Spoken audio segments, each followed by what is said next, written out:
Hi, my name is Manuel, and I have a very interesting thing to share with you. I'm an idiot, and I messed What up. else is new? We're actually What else done. is new? Yeah, we're actually done with our podcast. We're not live, by the way, in case you two are wondering. We're not live. So we're actually done with the podcast. We just finished going live.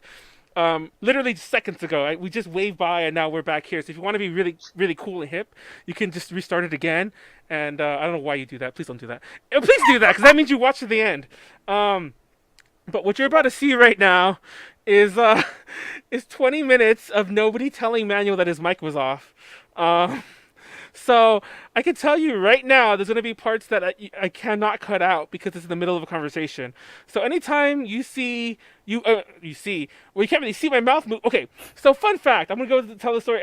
I tell it when I notice my mic is on. I mean off, but I'm gonna tell it now. So I said this at the very start of the podcast. We got a comment on our YouTube channel. They're like, Manuel, take off the mask and muffles your voice. And in my head, I'm like, thank you for the comment, but I'm not going to listen. And this is to you. And I was being a jerk at the beginning. Little did I know, nobody could hear me. And I think nobody could hear me because, like, they can't tell that my mouth is moving. Um, and not only that, but the frame rate's not as good on Twitch, so they probably didn't even, nobody noticed. They probably thought we were just being silent for minutes. Um, so yeah, it's my own fault. It's karma. I'm gonna try to cut it out. I'm gonna try to insert as many Heidi saying hi, welcome to Chili's in there as I can over my voice, just for Oh kicks. god, I actually like that. I like that Um, idea. so also this means this episode is coming to you later, and that's why it'll probably come on Thursday as opposed to Wednesday, because it'll take me these never take a long time to edit because the episode's so long and the quality is surprisingly high in terms of the video outputted through XSplit. It takes a long time to render and an even longer time to upload because the file's so huge. So just bear with me; it'll be a day late, I guarantee you. Um, anyway, I'm Manuel, leader of Virgin Connections. You didn't hear my intro. Konaru is Konaru, and Julie is the NYC idol who reaches for the stars. I already forgot your intro. Sorry, I was gonna try to do it myself, but I That's lost. so butchered. Wait, hi. No, Welcome to go. it goes bang, bang, bang, shooting up to the sky like a flower. I'm Julie, the idol from the Big Apple. And I messed up my intro, so There we go. There you go. there Yes. it is. Also, I wanted to read this actually because I'm gonna have to cut this out because this is the worst part. So these are the topics we covered tonight, or well, we covered already, but you're gonna see it. We're gonna do the intro, the co-host stuff. We're gonna talk about our co-host because we talked about her at the beginning, but there's a much longer thing. We did not do the news roundup. I'm glad I said it, but I'm glad. But now I said it again. I should have just not said it. Anyway, we didn't do that. I actually forgot entirely. But we talked about what an overseas idol is and what the overseas idol collection is. We talked about our favorite overseas idols. Oh boy, did we! That was actually probably the single biggest segment. Then we talked about overseas idols versus J-pop idols, as in the differences, the similarities, and all that stuff in between. Um, we talked about expectations versus reality when it comes to both of them. We talked about a lot about convention event nonsense, ranging from events that don't treat you that well to a very specific event that we had a lot of tea to spill. Um, then we talked about some personal projects and future activities. We also talked a lot in the middle, all scattered about like the difference terms between gaijin idol, net idols, and all that stuff, and a lot of good things in between. Actually, it was a really tight podcast. If only I didn't like realize my mic was on. Um, so yeah, that's what we talked about. Uh, and that's that. I promise I will check more often. Konaru, it has to be your job now to check if my mic is on, to tell me. You know what I'm gonna start doing?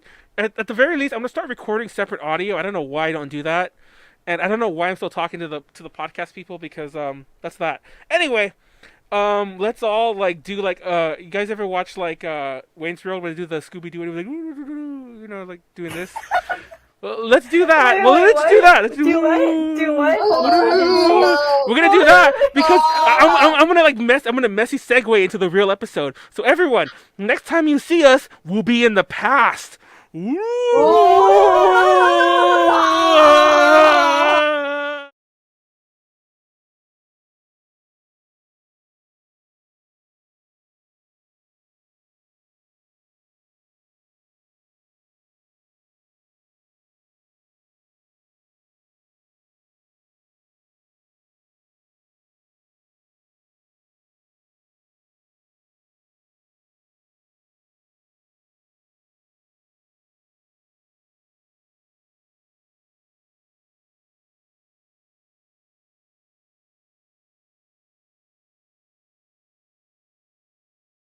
Hello.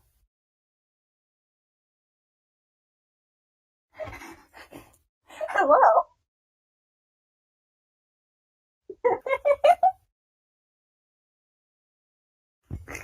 Hello.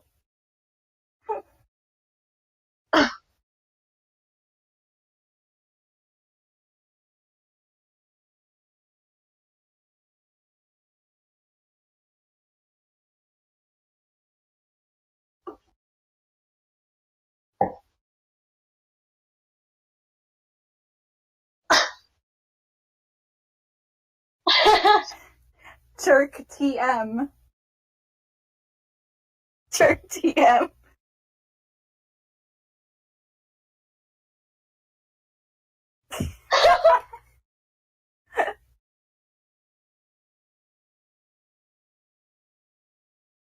Hello, my name is Konaru, and I debuted in Japan recently as Momo. That's my alias. Please add me on PDT.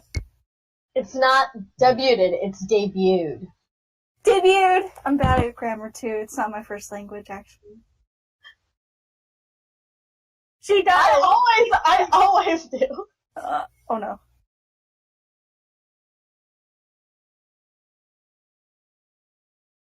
You are that person.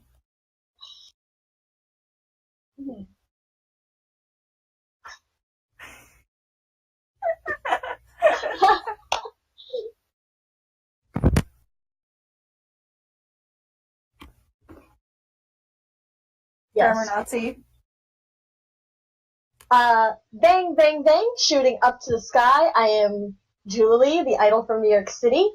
I messed up my intro. Shooting up to the sky like a flower. See, I'm not even in my, idol mode right now, but yes. Hello, I'm Julie, and I am also the CEO and founder of Overseas Idol Collection. Oh, and I'm really excited for this podcast, so, yes. If y'all didn't know either, I am the co-founder and admin, too. Yes. We will be... Sure. Okay, so, hello again, I'm Julie. I've been an overseas idol for about 6 years. And ongoing, because I'm still at this, and I don't know why I'm still here. But You're here. I'm here, and I'm alive, and I'm still doing things. So, yes. I guess, to go over, a brief story of how I started, I got Prince. I started off in an idol group called Rainbow Bubble Girls. Yes, this was a relic of the past. Yeah, so... Why are you laughing? We don't know the tea! I'm not here to trash anyone, okay? But, okay, no, if I have to be honest, if it wasn't for Rainbow Bubble, I wouldn't be here today, because the thing is, yes, I had my ups and downs with, other groups and stuff like that, but, I really cherish and I appreciate those moments, and I'm really grateful for them because they taught me a lot of, valuable life lessons, you know? I always think that's definitely important, and I guess, the way that I got into Rainbow Bubble was because of Hitomi Himekawa, essentially. I'm gonna have to give credit because, what is that? I discovered her because she was in New York City and she did performances, and this was when I moved back to New York City because I used to live upstate New York, but I moved back to New York City and I found out that, there's local J-pop idols in New York City, what? You know, so I found out about her, and I listened to her music, and I'm like, that's so cool, you know? So there was this maid cafe in New York City, and I went there one time, and they were doing open mic, and I'm like, you know what, I'm gonna sing a Morning Musume song, I'm just gonna go wing it, right? And my singing is not the best, because before I did singing at all, I was just into odorite stuff, and it was basically because I tried singing, right? And then, because I posted up a bunch of Vocaloid YouTube covers, they're all deleted, by the way, you're not gonna find them. But I posted up a lot of, Vocaloid singing covers when I was 13, 14, 15. And then people in the comments were like, your voice is bad, your singing is terrible, don't sing at all. And I'm like, you know what? You know what? You're actually right. I'm not going to. So I deleted everything, right? There's still some archived in my hard drive, but you're not going to get it. But anyway.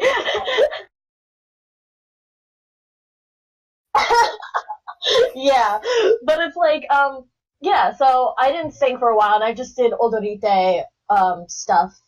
So yeah, I danced for a while until after, I did that open mic at Maid Cafe, and then he told me, saw a video of me singing, and was like, oh wow, I didn't know that you could like sing. Why don't you join Rainbow Bubble? And at the time, I was like fangirling. I'm like, you want me? You want me to be in your idol group? What? So like my mind was blown, and I joined Rainbow Bubble and stayed there for about a year. And yeah, here's a photo of me, a rare Julie. Oh my god, a rare Julie with her rare signature.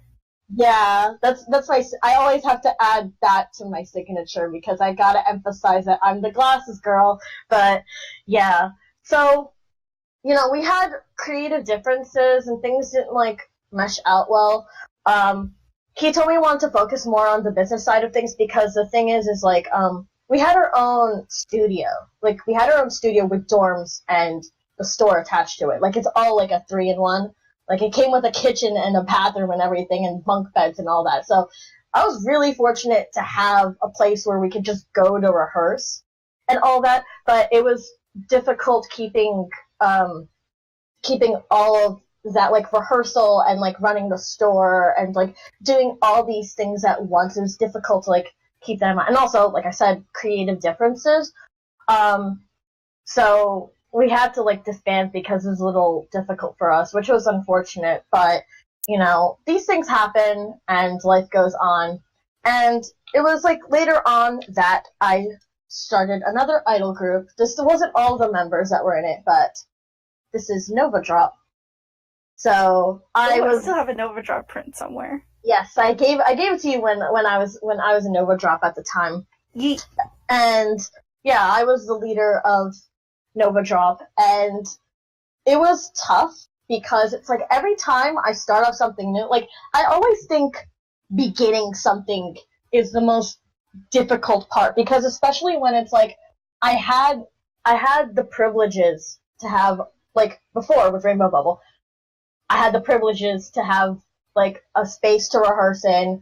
We had funding for outfits. We had opportunities. Like I wasn't in charge of like handling getting the opportunity. So it's like after leaving Rainbow Bubble, I was basically pushed out into like deep waters. I'm just like, okay, I had like all of these like things given to me before, but now I'm like out in the open. But I really want to do idol stuff, so I don't know how I can like move on from this point. So I was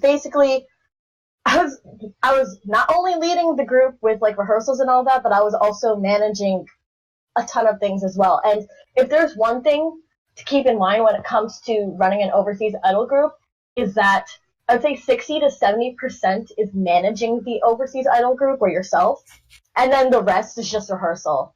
Because, like as much as I just want to focus on like singing and dancing, and as much as I really want to, I can't do that because I have to like make sure I get opportunities first, make sure I make connections with people, make sure I like organize all these things because if I don't, then it's not going to happen.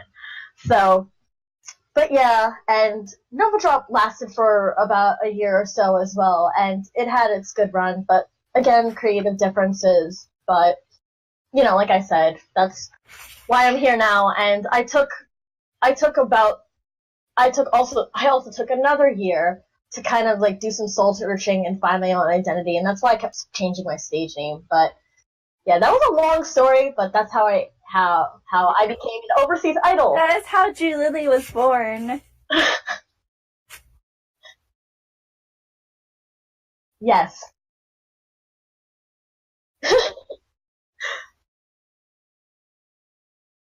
Oh. So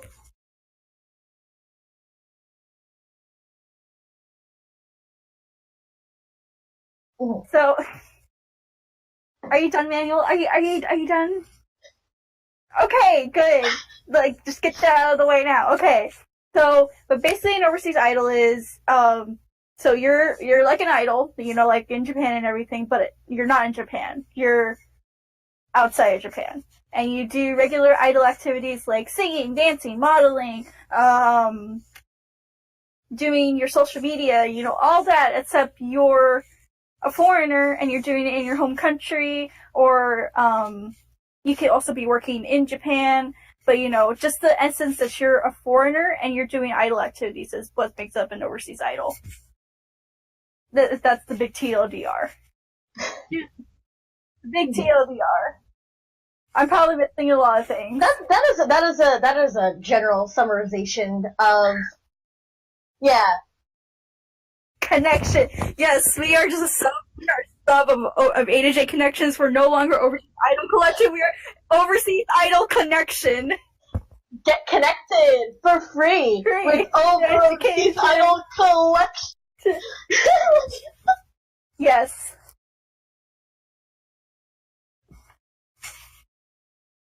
I mean, our database is set up like that. If you really want to get to the nitty gritty, how can it? Or go, Julianne. Tell us about Overseas Idol Collection. Okay, so how we started. Ooh. Okay, so there's a term gaijin idol and there's the term net idol, which I will get more into the discussion later. But how we started. So I was still in Nova Drop at the time, but this was during the time when Nova Drop was kind of towards the end of its lifespan. But I saw Texas Idol Festival and Konaru and Paida, they kept adding me. They're like, hey Julian, always on Facebook, right? And I'm like, you want to talk to me? You want to talk to, okay, yeah. And then we just kept talking to each other. Be like, yeah, idol stuff, yeah, idol stuff. And we were okay, at that time we were so desperate for people. We were so desperate for friends. Yeah, no, because at the time, right, I didn't know that other people like me existed. So when I discovered Citrus Idol Project and Peachy Parade and Texas Idols and stuff, I'm like, you guys exist? That's a thing? So my mind was blown because I thought wow, I'm the only one that cares about real J-pop idols. I feel like no one else does.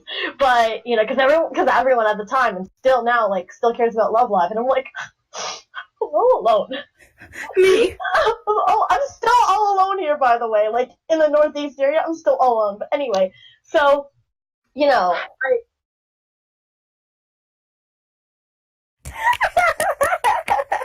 I mean, your mic is working, we can hear it, but I don't think everyone else can hear it. Ooh. Can they hear me? No, they can probably hear us, because it's usually Manuel that has this problem. Oh my god, nobody said anything? Why did nobody, I'm sorry, okay, get back to your thought in a second. Oh my god. I like seeing him suffer. Why did nobody say anything? Oh my god. Guys, I apologize if you... No one's going to watch this on YouTube. They're going to start the first 30 seconds of it. Manuel's just going to be this dead silence. Manny, I got it. When you edit the video on YouTube, I'll just dub over it, okay? I'll just fill in the blanks. Oh my god, I want to see that. Konaru, why did you say anything? You replied to it. Well, now you can hear me. Okay, you know what? I was being polite, letting Julianne talk and, finish her thoughts. Right. And now you're blaming me for being polite? I don't know if it recorded with audio. Are you polite? Come on, Konaru being polite? I know, right? It doesn't add up. Thank you so much, Terry, for letting me know about the audio things. I appreciate it. You are the hero we need, not the one we deserve. Oh wait, is that the way you say it, or is it the other way? I don't remember. Anyway, the hero we don't deserve, but the hero we don't need, but the hero we deserve. Oh my god, I don't even know what to do about this. Anyway, okay. Sorry, your thought. Sorry, I didn't mean to interrupt everything. Anyway, so getting back to it, so I discovered not Overseas Idol Festival. I wish that was a thing. I discovered Texas.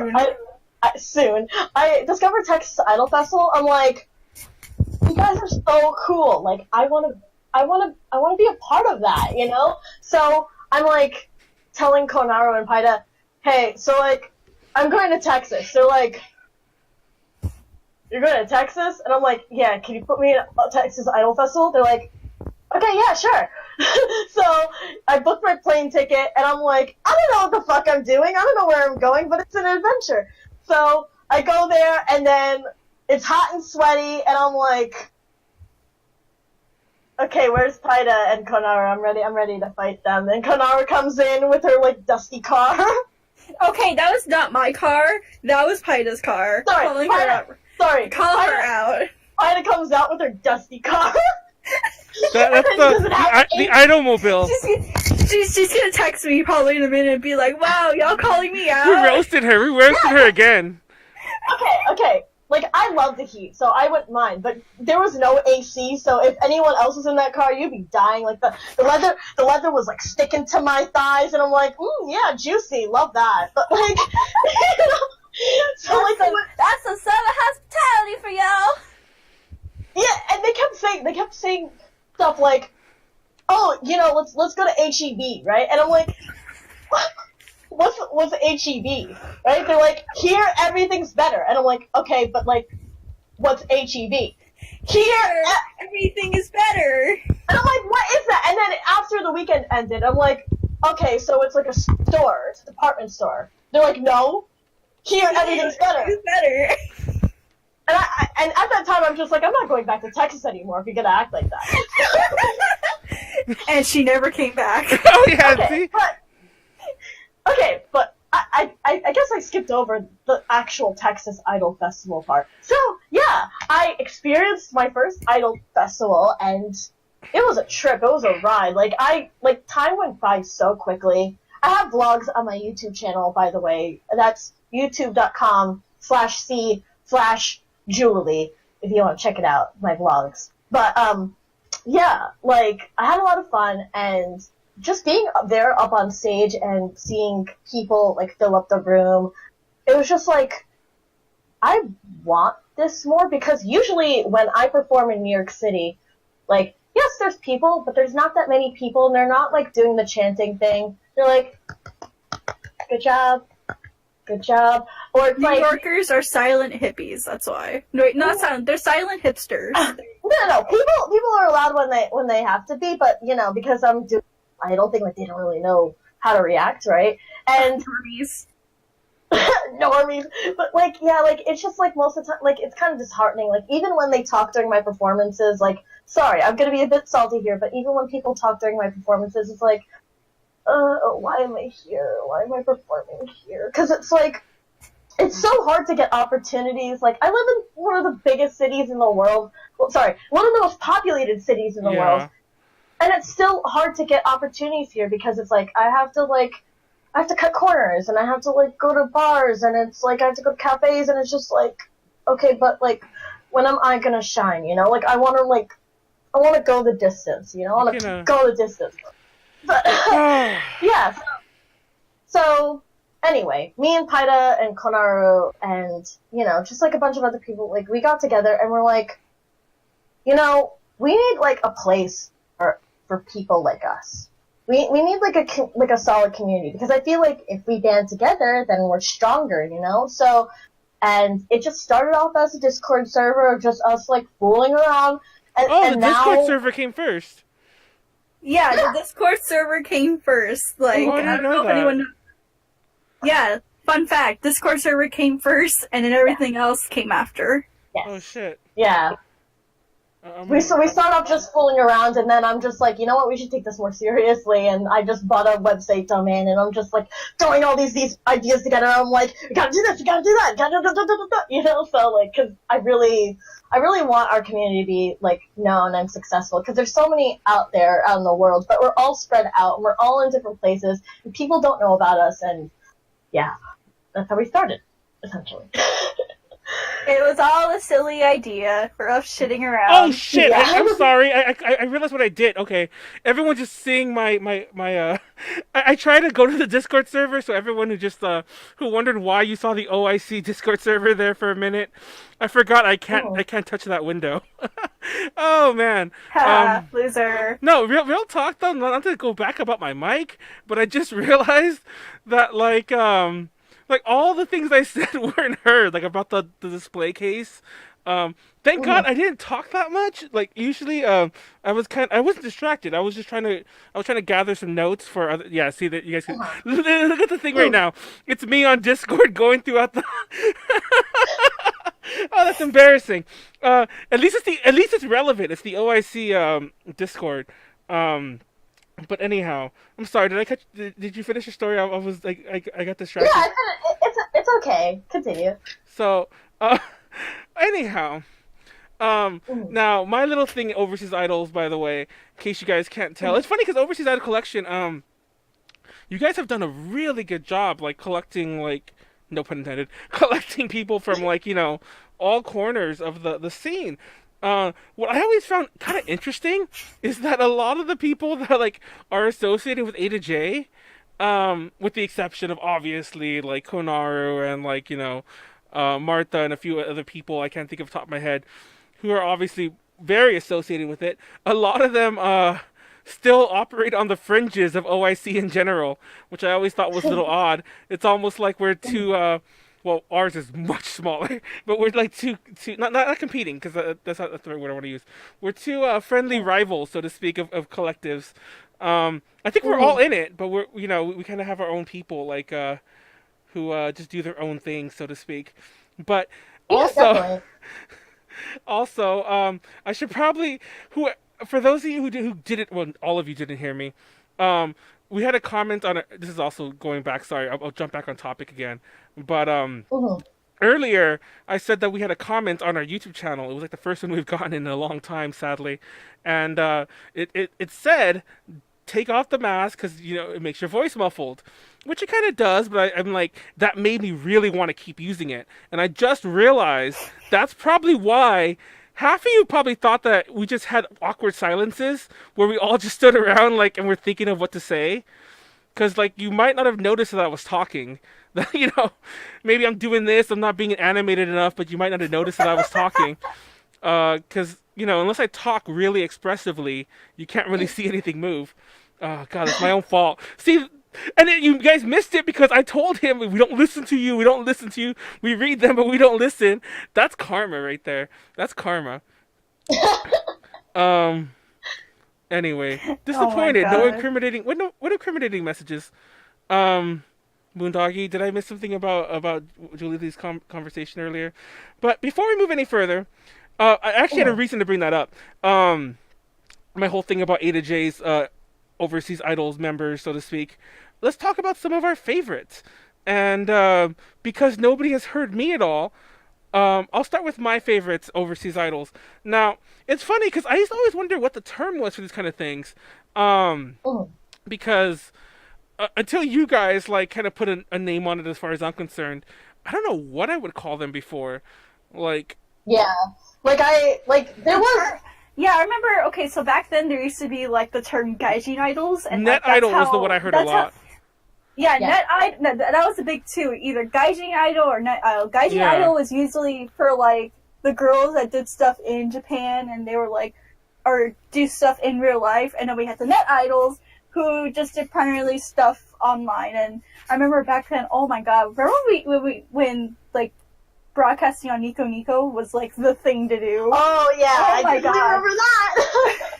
That was the thing to do with the net idols. Why does nobody do that anymore? Like, Nico Nico's not popular. I know. I think it's on Showroom now. Exactly. Yeah, it's Showroom. Because I remember, like, I was gonna say, like, I remember when I first met, let me actually pull it up. I guess this would start with some of my favorites. I don't want to take it out because it's kind of stuck in there. Ignore these. But that's shit. Am I even showing it? That's me with Tiffany and Ami. Of Dem Pop? No, they're of T-Ami. Oh, T-Ami. You're thinking about Tiffany and Angie, yeah. Tiffany and Ami, known as known as Tiami. Fun fact, Julili, before we started, mentioned Toon a lot. And I remember Toon, they were supposed to be at that event the next year, and they canceled. So Tiami, like, filled in, like, an extra night. But it was funny, because they were also a duo, and a lot of people didn't even notice that they weren't, like, because the picture of Toon, I don't think was of them. I think it was, like, of a logo. So nobody knew who Toon was. It just had, like, a duo from New York. So everyone thought, I think they thought that they were Toon, which was pretty amusing. Oh, look, Ed's on the thing. Sees Tiami, so he knows. Anyhow, that was probably one of my first encounters with like an overseas idol. That was like, since I was, I want to say that was probably like, there's actually a date on there if I was smart and read it. Well, this is the Anifest, SF Anifest 2015. That was like around March or so in like 2015, and I remember following Tiffany, and funny enough, Ed, I think he introduced me to Tiffany. He's like, "Oh, this is one of my favorite local idols in the Bay Area is Tiffany," and so I knew her kind of through that, and then I met Heidi, and I don't want to like act as if like I don't like Tiffany, but then Heidi is definitely my favorite though. It sounds terrible because I bring up Tiffany and then I immediately just like use her as a stepping stone to talk about Heidi. Don't tell her I did that. But anyway, see this. This is Heidi's collaborative, what's the word I'm looking for? Konaru, birthday shirt, collaborative with At Home Cafe. We've had her on the podcast. Yeah, we've had her on the podcast several times. This frame is way too small for the picture that's in there. But if you want to see Heidi herself, this is a Checky I have, a pre-debut Checky. This is probably about like a few months after I met her, like 2016, late 2015. So that's baby Heidi. If you see her now, she has like pink hair. Actually, let me bring her up. I got pictures for everyone except I didn't get yours, Julie. So you have to improvise. Oh, that's Konaru's. That's not Heidi at all. That's Konaru's. See, I should have labeled these. There's Heidi. There's Heidi now. Like yesterday, I think that picture was taken. This is Heidi like 3 years ago. Like, don't worry, it's actually not the camera that's blurry. The Checky itself is kind of blurry, but it's cool because it's pre-debut Checky. But yeah, and I used to watch both her and Tiffany's things on showroom on Nico Nico all the time. I think Heidi had like this crazy like super fan for a while, because if you go to her YouTube channel, she has them like on her liked videos. There was somebody who would like archive her Nico Nico streams. So even when I became a fan, there's always that one person that does that. No matter who it is, there's one person that does that. So I remember like I was even lucky enough to like, in her case, I'm sure Tiffany has it too, but I haven't seen hers. But in Heidi's case, I was able to like see a crazy ass archive long before I knew her, and I haven't watched them all. I'm not that like, I don't have that kind of time in my life. If I did, I would. I would, but I don't have that kind of time. So like, you would. Like, yeah, let's not fool anyone here. I would, but I don't have that kind of time in my life, unfortunately. I've watched a few, and of course I watched all the ones live, and then she's of course with A to J, and we promote the hell out of her, and she left me and Konaru a message earlier. Do you want to play it? Cause you. No, I'm not gonna. Oh my god! Let me see if I can bring it up.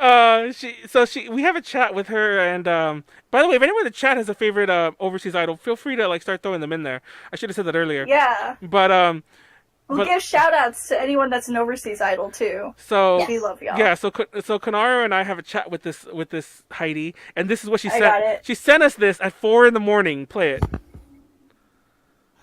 Hi, welcome to Chili's.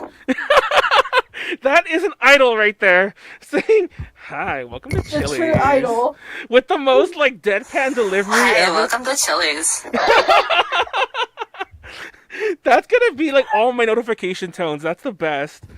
I don't know if Heidi wanted us to share that, but I did it anyway. I'm going for it. Now that clip's gonna be clipped and it's gonna be sent everywhere because I said that. But anyhow.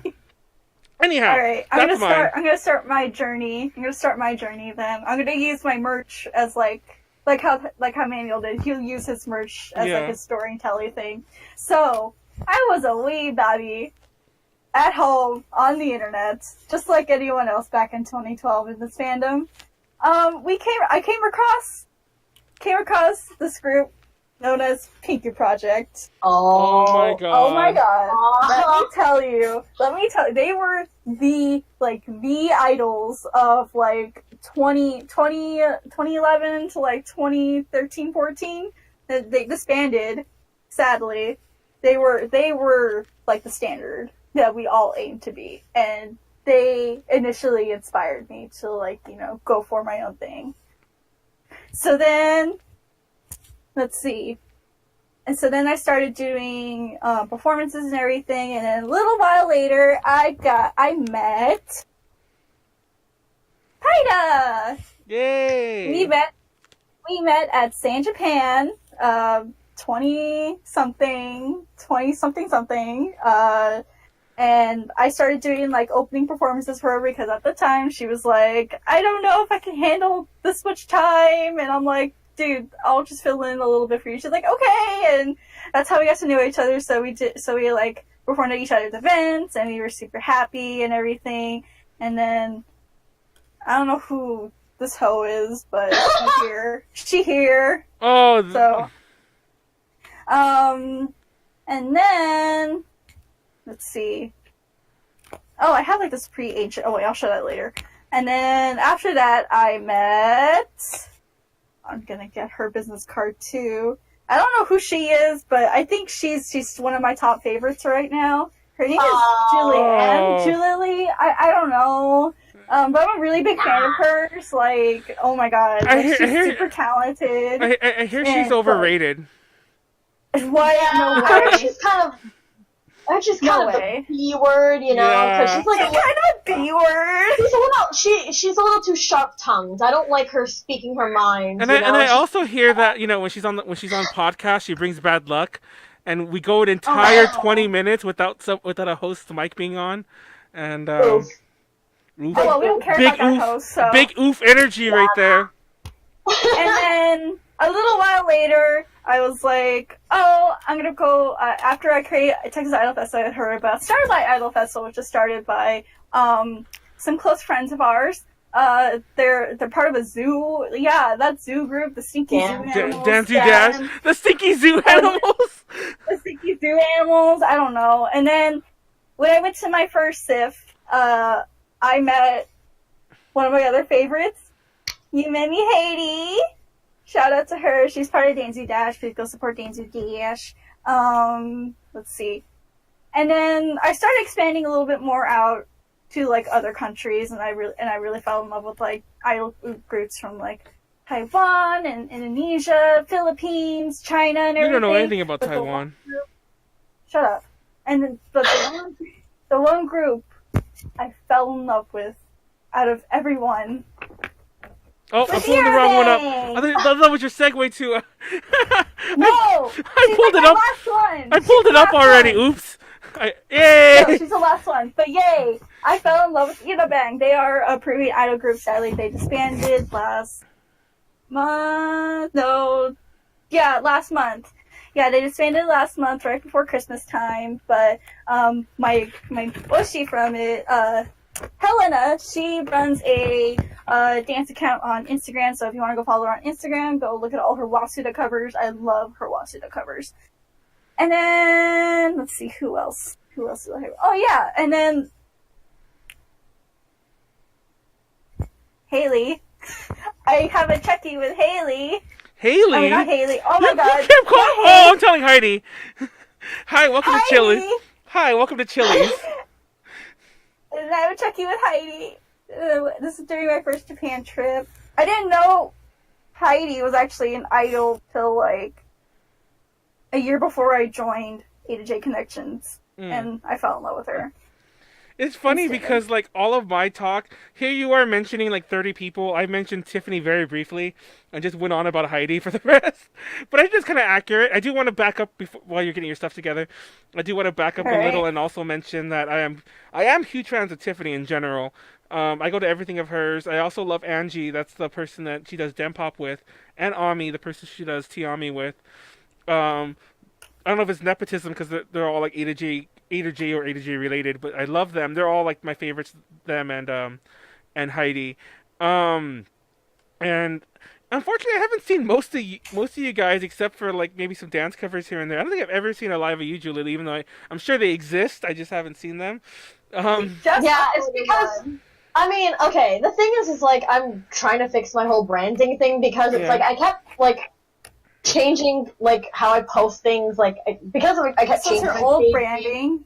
Yeah, that's my old branding. I'm always constantly changing. Mm. I'm trying to keep a consistent brand now because I always kept like making different YouTube channels or making different Facebook pages, and it's like kind of like all over the place. But I'm getting there. I'm working on it, and I'm gonna like have like a vault where like I re-upload like older videos so everything stays in one place. So, but yeah, you'll find it. You'll find it eventually. Because, like, besides that, I've seen some Dance to Dash stuff. Of course, I've heard Haley's what's it, Patsoon Bang Bangs, or whatever that song was called when you looked it up. Patsoon Bam Bam Bangs. There you go. Mhm. And, none of us mentioned Max. Oh my god. Wait, I'm getting to her. No, I'm I didn't. No, I'm so sad. How did I not mention Max, though? Like, Well, I'm gonna mention it. So shush. So go ahead and bring up my laptop picture because my I am a connoisseur of idol business cards and stickers. I want that So- Peachy Parade thing. The sticker. Of course you do. Um, So of course I showed this one earlier. That's Julianne. Check Kiss. If you see on the picture that Manuel put up, if you even put it up. I put it up. At the corner right, top right, I have two stickers. Check Kiss. They are a UK idol group. Shout out to them. I have one of Cherry. If you see towards the middle, there's like a cute little sticker that says Kira Kira Pop. She kind of runs Kira Kira Pop. She also runs Citrus. Yeah, there you go. That sticker Julianne has. It's on my laptop too, but there you go. You can look at it better. But she also runs Citrus Child Project and Kira Kira Pop. So these are shirts for her. And then there's this new cute up and coming idol group called Mosteri Idols, also known as Morning Sunrise Idols. Both Mosteri and Cherry are from Florida. Okay, and now looking at my laptop, I'm going to bring up the picture so I can see it better. Oh, yeah. So you can see right smack towards the middle, white outline. There's a Peach Parade one. I have a Project Starlight one. They are a cosplay idol group from the DFW area here in Texas. Of course, we have the Max sticker up there. Right towards the middle, the pink circle one is Maho Bunny. She is a San Antonio idol, which I support and I watch over her dearly. Please go watch her for me too. Thanks. And then right at the top, tippity top is Rith. She is also a DFW idol. She recently debuted at Texas Idol Festival IkiCon. You can see part of her performances on our YouTube for Texas Idol Festival. And then, like I said earlier, I have the two Check Kiss stickers right at the top corner. And then right at the bottom right corner, I have an Argo sticker. They are a male idol that also debuted at IkiCon. And then I mentioned I also had the Max. I have more Max stuff, but I also have a pre like Melancholia Max Checky. It's very, very rare. I treasure this because burn it. at first, when I took this, I actually didn't know it was Max, and then I read it, and I'm like, oh my god, my favorite made for today with Max. I didn't know she was in my session. Oh my god! So I like freaked out, but I couldn't like go back and like talk to her or anything. So meh. And then I also have a Melancholia T-shirt. It's also signed somewhere. Oh yeah, it's like right there. That's the picture. Where's your frame, like mine? I'm getting those. You need. And then My shirt. Oh, the shoot. last thing. My shirt can fight your shirt. Okay, it's gonna win because Max is great. Oh, I don't know. I don't know if she'll beat. They both love each other. I don't want to put them. I don't want to put them Yeah, against they each both other. like each other. That's just And mean. And then lastly, for my favorites and merch I have. I'm gonna show you first. I have a Chisakurabi. I love her. I got to see her at Anime Austin 2017-16. She also had it signed. Then final thing is I got to see Deadlift Lolita at San Japan this past year. I also have a signed poster right here, which I gotta get framed, but I saw them at Ladybeard, and he said he was very impressed by me doing Texas Idol Festival, and I cried, and yeah. I have a cool picture of us doing Romansu I have on my Facebook. I should actually share that with you. I didn't even know I had this. I have a random Ladybeard checkie in here. I don't know where this is from. I really don't. I took it. This is one I took. I can only assume it was when we interviewed him, but I was going through this, just like trying to find those other checkies, and I'm like, why is there a Ladybeard one? Yeah, that looks like the picture, or that looks like the outfit he wore for the interview at that one con. And then my final favorite overseas idol. So I've been falling super, super, super in love with like the 48 overseas sister groups, because I barely follow AKB anymore. Honestly, I follow more of the sister groups. I pulled it up already. I love her. She is my girl. I write down. Say her name. That is my girl. Shen Yin from AKB Team SH. I love her. She is my girl. Please support her. She is lovely. She wears glasses like I do. I'm supposed to wear glasses right now, but I didn't pick them up today because they are. Well, you know what? You're not the true Megana Kara, okay? I am. So I know.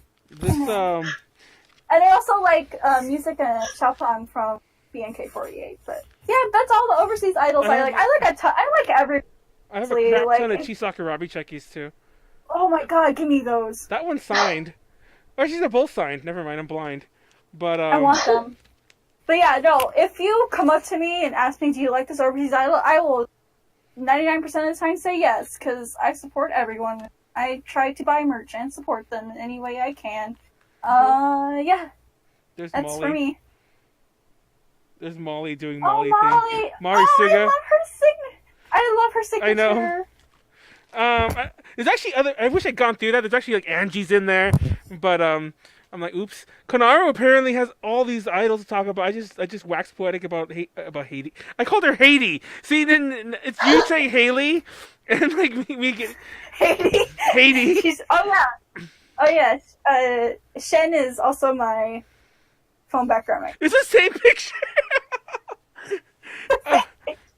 Do anyone? Oh, Butters. I have another picture. I'm not. I love Butters. She's such a good dancer. Yeah. Butters is awesome. She's I'm sorry. When she performs with Tiffany and Ami, they're ATM, and when she performs with what's that group called? Gosh, they all have group names. Musume. Well, Hello Musume is one that's like, that's just a bunch of people. Heidi has been in Hello Musume a couple times, and like, obviously she's not there anymore. Heidi also was, not to wax more about Heidi was always interesting to me too, because whenever I saw her, it was always solo, and like, that, at the very least over here, was a little rare. Like, even with the Tiffany's of the world, the Angies of the world, like, Tiffany has a lot of solo stuff now, but back then she was always doing duo stuff, and I guess even within OIC, I guess there are soloists, but like most things, for every one soloist, it's like 10 groups, or I should say it the other way around, for every 10 groups, there's only one soloist. And Heidi was like the only real one around here, which is ironic, because I didn't know this, because I didn't really know her that well when I first met her. That everything she did solo, she didn't mean to do solo. It's just because people like flaked on her. Hey Aunt, what's up? You missed the part where my mic didn't work. Did you ever see? Oh yeah, SB. Oh, I did. That's actually the very first time. I saw Heidi solo SBA 0048. Because there were two. You only put 10, but there's 2 zeros like the anime. I'm so remiss for mentioning them. Nikki ran that. Nikki used to do a lot of idol stuff. I know Nikki. Yeah, she actually was one of A to J's first people. She really like shaped us up into like me not being stupid, like making structure. And she's the one who introduced me to Heidi. It's funny, like I told the story backwards. Like technically Tiffany did it. I just knew of her through Tiffany, but Nikki was the one who introduced me to Heidi, and they were both in a group together called SBA 0048. And I think Konaru, I don't know if you were on the Valentine's Day episode with us, But if you scour the internets, there's a really embarrassing. Well, it's not embarrassing. She didn't really want to show because it's very cringy. There's there's a I know which one you're talking yeah, about. where she's dressed up as I think like Mayuyu from SBA, from SBA from AKB 0048, and she's being very like over the top, like oh I don't know. But anyways, that was from that group. They were like an AKB 0048. It's so hard to say that. God, The I anime wanted that. cover group, yeah, and SBA stood for like South Bay Area or whatever.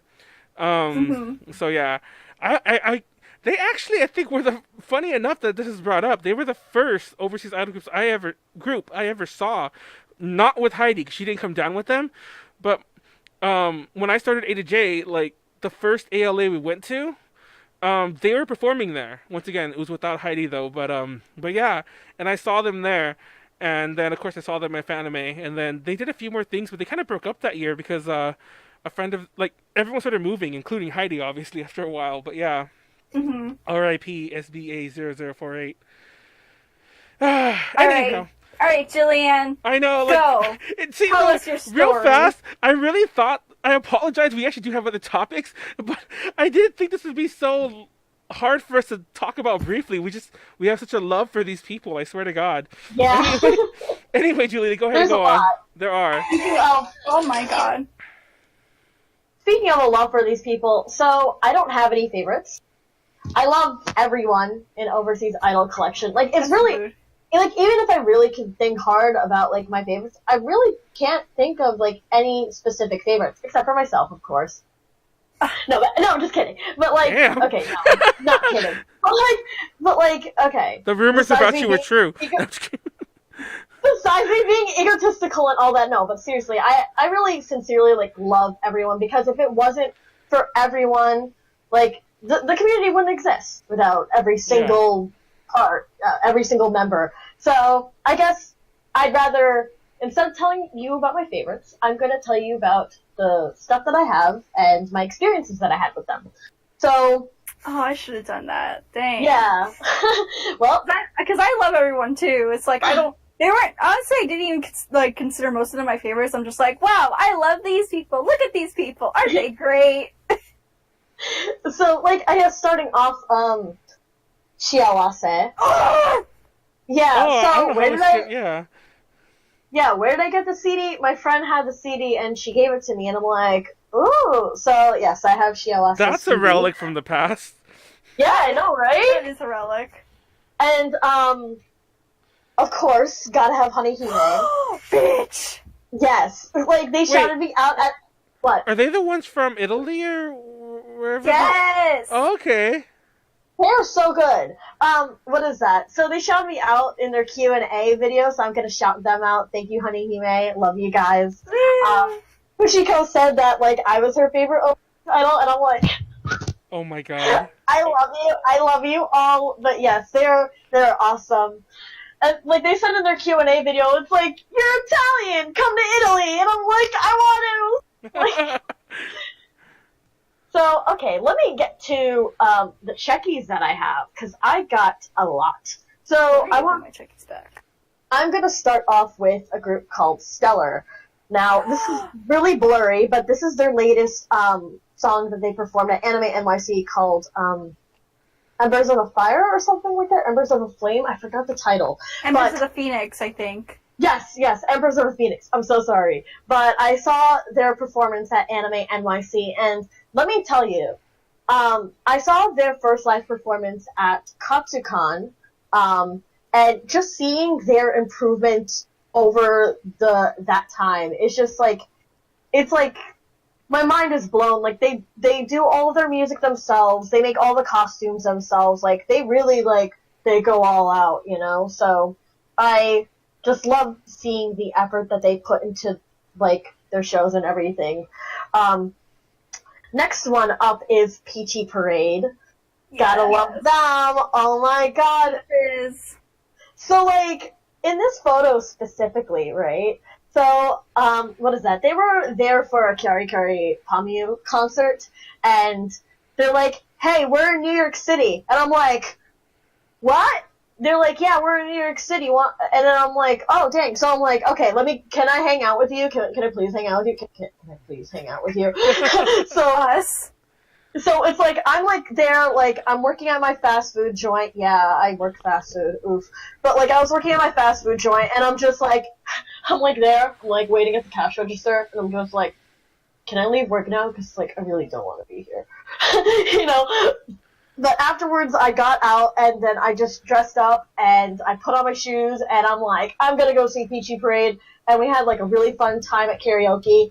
Like, I just have a lot of, like, sentimental moments with them, and I love them so much, oh my god! But, yeah, yeah, so I had fun with them, and they kept playing with my shoes, my work shoes, because I had, like, my work shoes are, like, getting old and cheap, so, like, they kept, like... Oh, were they talking?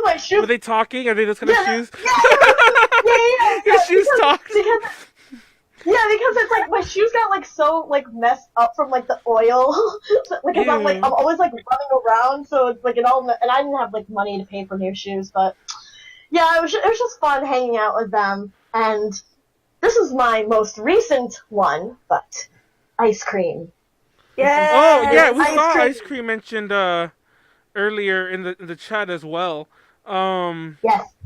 Are they NYC also, or they just happen to perform there? Because that's what the comments said. They are Quebec. They're Quebec. Canada. Oh, Yes. so hence the cue. By the way, yeah, Yes. I love that pun. We mentioned tune earlier. Tune isn't spelled like tune. It's a number 2, then UNE, and ice cream has a Q in there. I'm trying to get this right. Yeah. It has a Q instead of a C, which just boggles my mind to like pronounce that. Quebec. So, story about this, our Winter Wish cover. Lord. So, after my whole Anime NYC experience and all that, during Anime NYC, I was just not running on much sleep, you know, because I was constantly busy. I'm constantly on my feet, you know. I always do this thing where it's like, you know, I constantly overwhelm myself with work and I just get lost in the moment and then I don't Me. But, yeah, so before we did our music video, I literally had 1 hour of sleep. And I'm like, I need to get an energy drink. And usually energy drinks are like my last resort. So, you know, I was like all jittery and I'm like, like, you know, I woke up at 6 in the morning.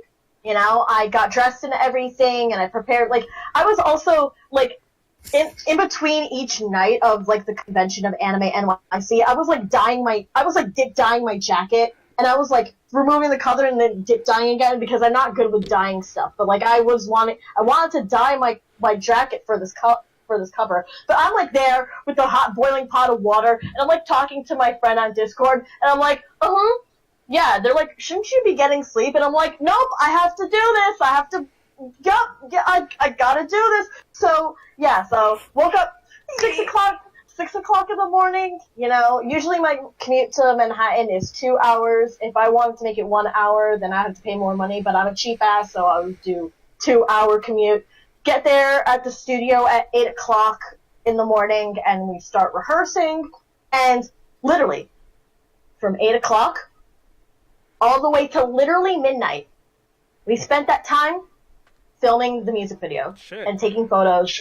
Yeah, because you know, they were only there for a limited amount of time, and it's like, yeah, we're gonna film a music video in one whole day, and we're not gonna get much breaks. So, and daylight was running out really quickly, so you know, we had to like scurry around the city, and it's just like it was so hectic. But oh my god, like there are things that like I definitely think can be changed and be better about the music video, but overall, like, I think we did a really great job, and... Yeah, y'all did really good on that one, honestly. Thank you.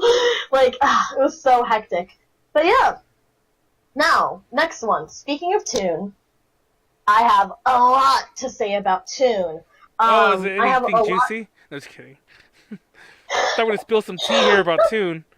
No tea. No tea, no shade. No, this is just some pure, wholesome stuff about Tune.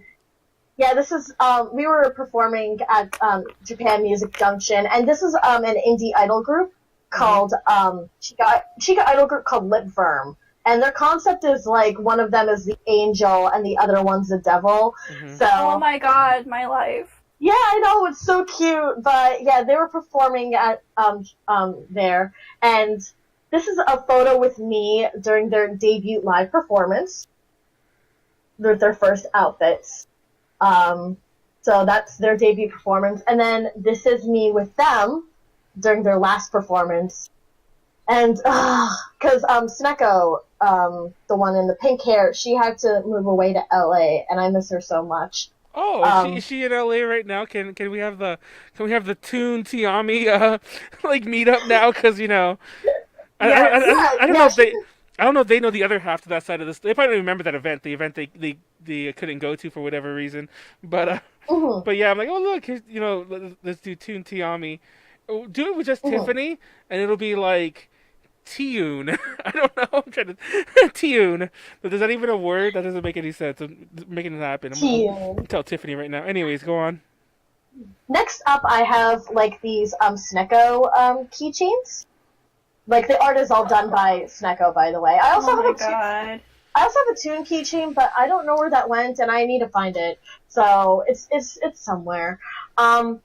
Another one is my first collaboration with Sneko.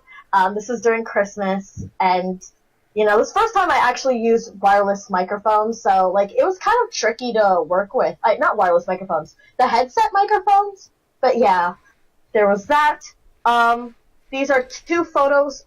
Oh, what's going on with my computer? Okay, these are two photos from their performance at Sakura Matsuri at the Brooklyn Botanical Garden. And That's so cute. I know, right? More about that later. And then finally, I have this photo with them at their maid cafe. So, yeah. Now, going back to their whole Sakura Matsuri performance, Sneko, she was like selling some stuff because she was moving away and she needed to lighten the load. So I told her, like, you're selling this? And then she's like, yeah. And I'm like, can I have it? And then she's like, yeah, sure. So what this was her performance outfit from Sakura Matsuri. So they have, like, this with the arm thing, and this is the skirt. It also comes with the obi, but the obi has to be fixed. But yeah, I have an official Toon outfit. Oh my god! So, do you yeah. do you wear it sometimes and pretend you're a member of Toon? Yeah, I do. Oh shit! I was joking, but okay. Me. Yeah, no. But like, what is that? So one of my outfits that I performed at Starlight Edo Festival, the one with the piano skirt, that was also an outfit that that I bought from Sneko. I knew that looked familiar. I just couldn't put my finger on it. Yeah. So it's basically I'm taking the inspiration from her, and I'm just like, yes, give me your inspiration. So. Because like I kind of see Sneko and like Hitomi as like mentors for me because they've been doing this stuff a lot. They were doing this stuff before I came into the picture, so I look up to them. I look up to you. Oh my god, that's so sappy. That's so sappy. Yeah, I know. But yeah, those are my experiences with other overseas idols. Oh wait, one more thing. Speaking of Irobang, funny story. So I was in the bathtub, right? And I was oh my gosh! I love the setting of the story. Okay, it's not what I was expecting at all. But anyways, go on. Okay, but seriously, so it's like I was preparing for a convention because I had to go to a convention the next day, right? But like I was in the bathtub, right? And I'm like on my phone and I'm like, ugh, what do you want, Konaru? Because she was like messaging Stop me. bothering her in the bathtub. Because I do this thing where like I'm on a voice call while I'm in the bathtub because I need to do two things at once. Like I'm always multitasking. I know I'm terrible. But your like, phone anyway. Go on. Yeah, she's like messaging me, and I'm like, okay, she's probably sending me some stupid shit. But then I'm looking at it, and then she's like, Myra from Irobang is like in New York City, and I'm like, huh? And then she's like, yeah, Myra from Irobang is in New York City, and I'm in the bathtub. I'm like flailing around. I'm like, ah! Oh my God! I was like freaking, and then she's like, Julian, calm down. And I'm like, no! I can't calm down because I have this convention that I need to go to, but she's like, in New York City, so I'm like, I gotta go. So I'm like messaging Myra, and I'm like, hey, Myra, like, can I meet up with you? I'm sorry this sounds like really creepy, but like, can we like have coffee? Because like, I wanna get to know you. So it's like, and then I was also like using Google Translate because I didn't know how well her English was. So I was just like using Google Translate, and I was just like sending it to her. And then she's like, yeah, sure, let's meet up for coffee, right? And I didn't want to come off like a huge creep or anything, but I'm like, when am I ever gonna like see like a Peruvian idol? Like, you know, it's so rare. So I see them like almost every year. Oh my I'm God. jealous. But like, you know, we met up for a little coffee date, and oh my God, it was so cute. She was telling me about all the idols in Peru, and I was telling her about all the idols in America, stuff like that. It was a lovely bonding experience. And one little cute thing that I picked up from her was like, she was trying to open like the onigiri ball, right? And then like pieces of rice like fell. And she picked up the rice and she put it in her mouth, and I don't know, I just thought that was like really cute. Oh my God. Oh my But God. yeah, by the way, all the overseas idols that I see, they're much cuter in person. Just letting you. Except for me. No, you're much cuter in person. Don't I kinda lie to am. yourself. I kinda am. Damn, that's some modesty right there. You are. But Um, yeah, those are my experiences with other overseas.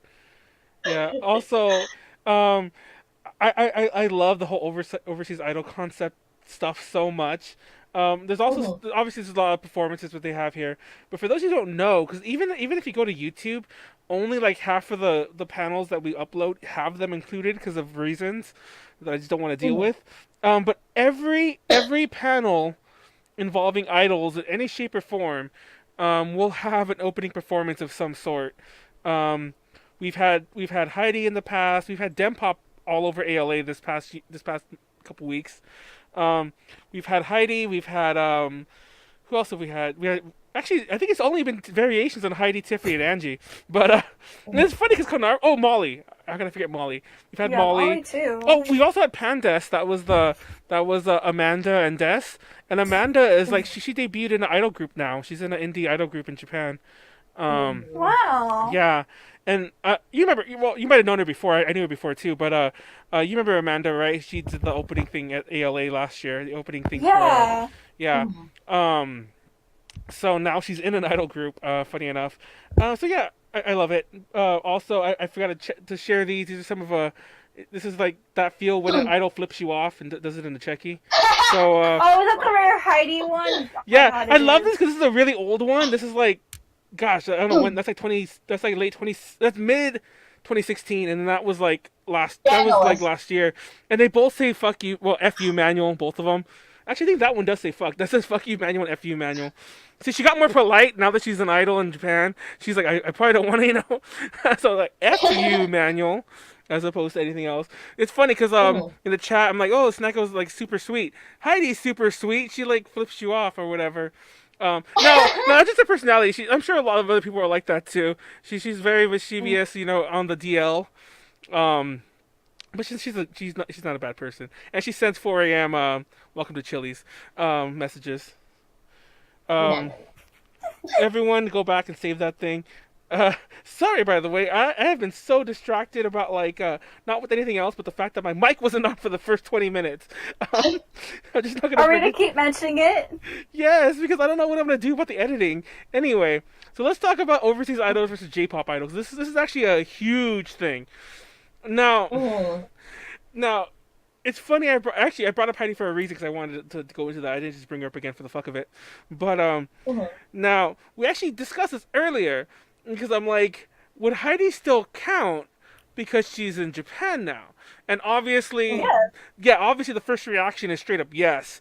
And my reaction is yes too because like she's not Japanese. But then again, there are also idols who perform in Japan, like within like, you know, quote unquote like legitimate idol groups. Like Amanda's a good example actually, who aren't Japanese either, but yet, you know, are in a Japanese idol group. And in her case, and this sounds, I don't know how else to put this, like, you know, without sounding like, without bringing race into it. But like, I think it's harder to describe when some of them are actually Asian already, even though they're not Japanese. So it's this huge minefield of like of a question, because What I would think, like, what I would consider, like, I actually consider Miki no Naka from Morning Musume or Amaki Sally from Nanabu. see, I can't pronounce it. Amaki I Sally think- grew up around me. Like she lived in Torrance, Yeah. so I'm just like, So, like, I would consider them, like, even though they're both Japanese, I would still consider them overseas idols Exactly, because okay, yeah. an overseas idol would be catering to, like, overseas or, like, outside of Japan, essentially. Yeah. So, like, yes, you can, like, there's different, like, terms, right? So there used to be gaijin aidoru, and I would think, correct me if I'm wrong, Konaru, but, like, I would think that gaijin aidoru would specifically for foreigners who want to perform in Japan, right? Yeah. But, like, Exactly. overseas idols is kind of like the reverse. It's like, you know, it's idols who want to take the concept from a J-pop idol, but bring it back to their home country. So, yes, that would be the case. And then there's also what you mentioned before as, like, net idols, which are people who do J-pop-like activities, but also online. yeah. And then people would say, okay, would you consider a net idol an overseas idol? To a certain extent, yes. If they can do live performances and also online activities, then I would consider them as an overseas idol. If they're I just mean, most net people, like, those who do, like, live streams, like, on Showroom, or people that still do Nico Nico, they still do live events and everything, so that's an essential part, Oh. is just also having a real-life presence as well. Of there's course- actually like currently kind of like a little debate. Not, I wouldn't say little, but there is a debate going on with like the terms of like what overseas idols is, or like what net idols are, or what who should be. To be who should totally be honest, called idol. To be totally honest, that argument exists from the root. Like, there's arguments Yeah. within like idols and like actual Japanese groups from Japan performing in Japan, performing as idols. There's actually arguments whether they're idols. The whole Right. alt idol thing comes to mind. You know, some of those groups who are all like, they're not idols. They're We talked about that before. which is a whole other can of worms. But my point of bringing that up, that's not, we're going to go into that whole mess. But I feel like it just kind of spills over to everything else because the term idol is so nebulous and hard to define. Yes. So it's This is why like I felt like it was really important to coin the term Yeah. overseas idol, because like we can call like it's people can call themselves an idol and stuff like that, but I really think there needs to be, people can disagree with me and that's totally fine, but I really think that it's very important to set a bar, to set some sort of standard for what an idol is, because you don't want people to confuse other people like, oh, they're just cosplaying, oh, they're an idol. Like, it's I not, can't tell it's not you. that simple. I can't You tell know? you how many times, like, I was performing, and they're like, what are you cosplaying? I'm like, bitch, I'm in my natural hair. I'm in... Just because I'm wearing a fluffy skirt does not mean it's cosplay. So, like, I come from a background of that. Right. And I also come from, like, a background of, like, you know, like, don't get me wrong, Love Live is great and all, but it's really hard for me to get opportunities, or just, like, I'm not even speaking from my own experiences, but I'm speaking about other experiences from other people who came up to me and told me, you know, yeah, we dealt with similar issues where it's like, it's hard for us to get performance opportunities. We're not taking seriously enough, even though we put in just as much effort or even more as, you know, other, you know, people who perform on stage, and we don't want to push them off the stage. We just want a place where we can shine too, you know? Like, it's, like, I get it, it's a niche, you know, it's not that popular, but we just need some sort of space where we can, like... And that's where I came in. Yes. Oh my God. Yes. That's why I think Overseas Idol Collection is really important, because we want to use our platform as a way to connect with event organizers and connect with other people to gain those opportunities for performers like us, essentially. Because we want to be validated, heard, and we don't want our efforts to go to waste. So, yeah. Well, there's another big elephant in the room, like, point to bring up about the idols. I mean, the overseas idols versus J-pop idols.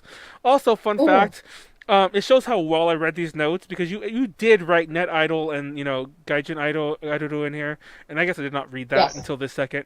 Anyway, but just want to let everyone to know that I just can't read. So, but no. What else is new? Shut up. The big elephant in the room question point that isn't here that I think is really important is original work versus covers. Now, real fast, because I actually have a really quick and easy answer to this. Sure. So you guys can prepare your little things on what your views on it is. Now, I've always found that an odd thing to point out because, especially, I don't know if you guys have like the local live house scenes around you guys, but especially in LA, like in Hollywood and West Hollywood, you have a lot of these live houses, like the Viper Room, the Whiskey A Go Go, the Troubadour, all these historic live houses, and then countless little ones, the El Cid. The list goes on and on. So anyhow. Now, of course, for every, big name group who performs there, because they're historic, these are small venues, by the way, but for every big name group that performs there, whatever, there were a lot here this past weekend, because it was NAMM, which is the big music event in Anaheim. For every band like that, there's a ton of other bands. Obviously, there are a lot of indie bands who are just, struggling to break out, but a huge selection of them are just cover bands, and they're not as subtle as some of the cover groups you get in the idol, in the idol world or the overseas idol world. Sorry, they always have those rip-off names, like I can't think of any examples, but not Metallica, they're Metallic. I can't think that's a bad example, but you get the point. But they're still bands, So I've always thought that was an odd thing to point out. My point to telling you that is my idea is whether or not overseas idols are comparable to J-pop idols quote unquote, if there's a point to make about them not being like the same as idols, that is not the point to bring up, in my opinion. That's all I had to say. Like, that is the weakest point. That is the weakest point to bring up. But that's always the first I hear when people try to I don't know. So there's two things that I want to address. Now, the first being is that overseas idols, we're not run by talent agencies. We don't have our own record labels. Everything is all done on a DIY basis. We're all self-produced. And while it's great that we have that freedom, but because we don't have a talent agency to overview our stuff, we're basically self-managing ourselves, and that makes it really tricky and difficult. And we also have to self-discipline ourselves and our own image too, because we don't want to come off unprofessional or cringy or all that. So it's like we're constantly criticizing ourselves, reading other people's critiques and trying to take that into account and try to, improve that way. So that's something to take into account. And then you also mentioned number 2, covers. I will not take people who do covers out of the equation because I think it's very important. I actually suggest that if people want to be in overseas idols, they start off with covers instead of doing exactly. Because it's like, think of it this way, right? You have bands like, let's say, Pink Floyd, right? Mm-hmm. They start off with covers for a really long time until they became this huge, massive thing once they had their own original music. You cannot expect to be great from the start if you do original music. Simply put, you're if you put out original music at the skill level that you're at, if you're not developed up to a certain point, it's not going to be something that you're proud of. It's not going to be something that you really like. And that's why I felt like I need to build myself up to a certain point, and until I felt like I was ready to make original music. By the way, I'm going to be releasing original music this spring. But yes, so yes, covers. I'm not going to disqualify people who do covers because I would also consider them idols as well. As a coverist myself, yeah, I agree. As a hashtag coverist, I do agree with everything. Basically, I was going to talk about everything Jillian said. I started out doing covers. At one point, I was like, oh, you know what? I'm totally going to make my own original music because I see everyone else doing it. Mm-hmm. And then Texas Idol Festival happened, and then I started managing everything, and I'm just like, wow, I can't do this anymore, which is part of the reason why I'm stopping performing, because, you just get so busy, managing so many different things and then just like stuff happens to where you need to like put your priorities in places. That's why I think starting off as a coverist is the best, because you can find what is like good for you, and you can find that balance and experiment. I feel you can experiment more with being a coverist than having original music and staying with like one image or something like that. Like, you know, you can find yourself in covers basically. And like, especially when it comes to like original music, like that stuff is not going to come cheap. You know, you also have to take into consideration the production costs and how you're going to like film your music videos, or like how you're going to make costumes. It's like all that comes into play. So it's like, if you spend so much investment, like funding into original music, and you don't have the proper skill set yet or the proper experience yet, you know, you're just going to come out with a rushed product. So, you know. Yeah, that's covers, my 2 cents on it. The TLDR of the situation is that, yes, coverists, no matter if you're singing, dancing, whatever, they are just as important and just as much an overseas idol. Yeah, that was the point I was making too. Just, I don't know. I always found that, I'm sure you guys have heard that argument from people like trying to diss the scene, so to speak. Actually, no, we haven't gotten much like target as much. Honestly, for it. I just feel that I attract a lot of people who just don't like me sometimes. You think? Yes, you do. I really do. I true. really do. I don't really know why it is, because like, see, everyone says you're that. an asshole. No, everyone says that. Everyone says this about themselves. Everyone always says this, and it's the truth though. I'm a very easygoing guy. I am an asshole sometimes, but I'm still a very easygoing guy, and I'm willing to like, you know, let a lot of things go or whatever. But even still, even when people talk shit about me or other things, I deleted everything on accident. Anyway, anyway, Oh my God. Anyway, even when they do things like that, I'm just like, I laugh about it. I'll show everyone else. We'll have a good time about it. But yeah, a lot of people do like to just, you know, I think I just bring out the worst in people sometimes. Yeah, I don't know. I kind of feel similarly, because I think a lot of people are intimidated by me because like, see, sometimes I just don't have a filter, and I really apologize, because like, I'm very blunt, and I don't like to like beat around the bush. Like, I'm very straightforward, right? And to some people it comes off like really intimidating, but like, I say it because like, I have such a love and passion for this, and I care like so much about other people, because it's like, I see my past selves in them, and I'm like, don't do it, it's a bad idea, you're gonna be repeating the same mistakes that I did, and I hate my former self, you know, like, I'm just like, I want to help you, I want to support you, like, I just want you to get better, you know, like, it's always coming from a place of good, because I care about people.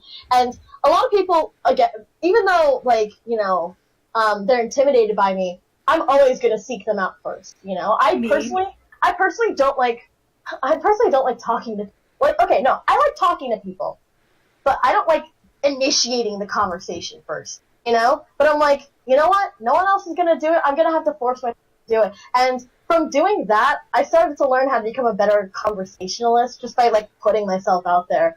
So I could sort of see where you're coming from with that.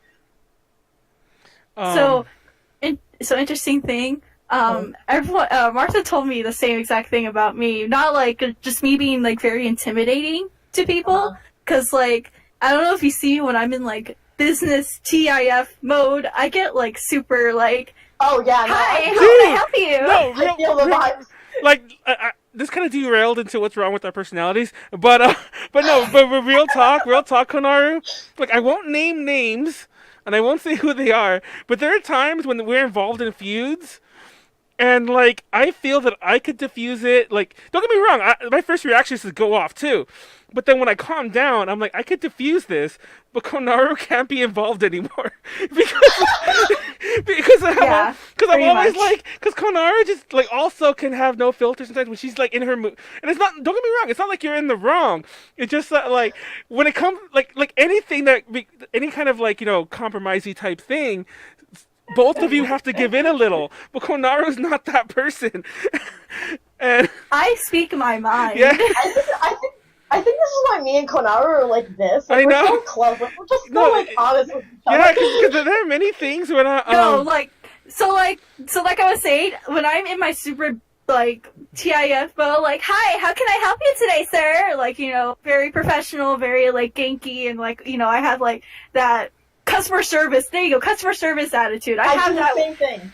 when I'm in like TIF or any idle mode. I'm customer service mode, and when I'm not in that mode, I'm just like, no filter. I don't give a crap what you think. I don't care if you hate me. I will tell you the truth. And if it hurts you, I am sorry, but I care about you. And honestly, you should value me as a person for wanting to just tell you the truth instead of like sugarcoating. And here I am. Here I go.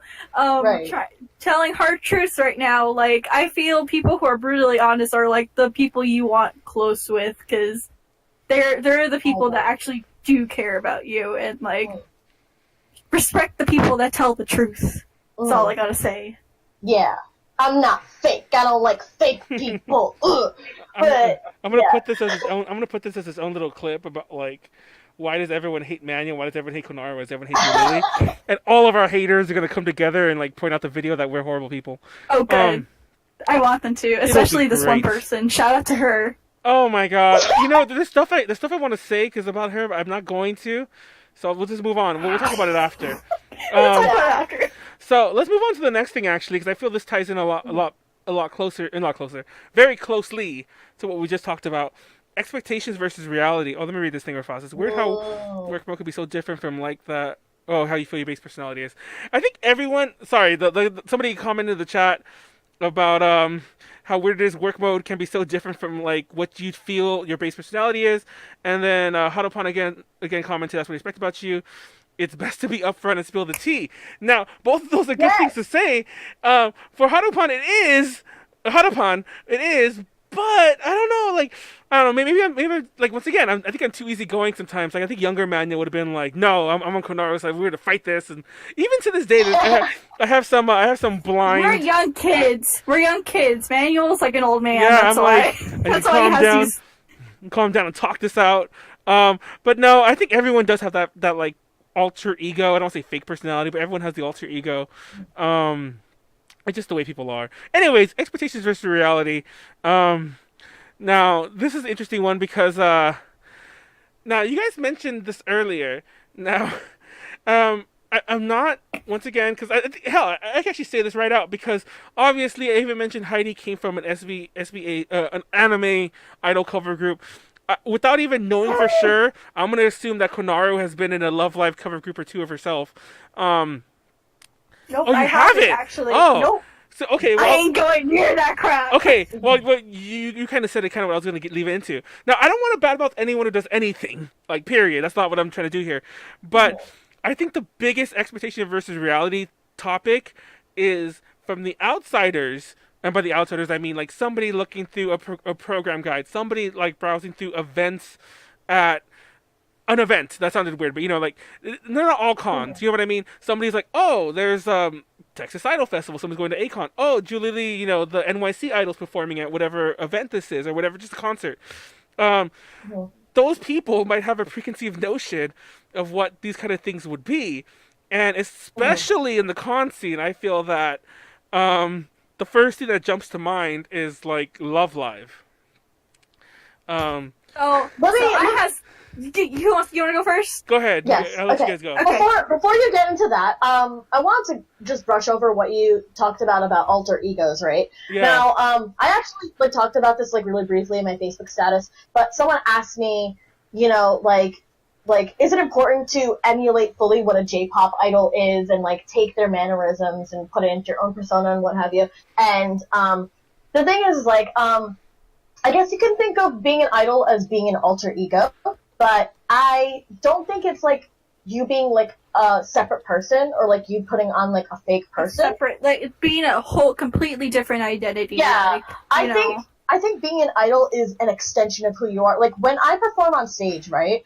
The qualities that I want to see in my personal self would be I want to be more confident. I want to be more energetic. I want to be passionate towards people, and I project that through my idol image because when I first started off being an idol, all I cared about was just singing and dancing. I didn't care that much about my image, and I was always a grumpy, depressed, not narcissistic. What is it called? Pessimistic person, you know? but like after doing idol stuff, I started gaining like a more positive like disposition.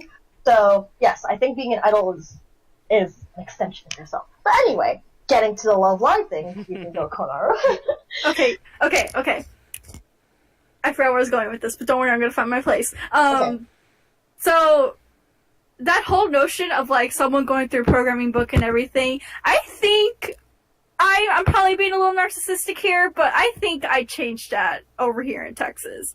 Cause like when someone sees something idol related, they automatically actually think Texas Idol Festival, and they think like, oh, Parfait Party and me and Paida and like, you know, everyone, and Melancholia, everyone thinks of those first before like now Love Live groups, cause like everyone now really looks forward to like seeing Paida, Melancholia, Parfait Party. Do you guys allow Love Live groups?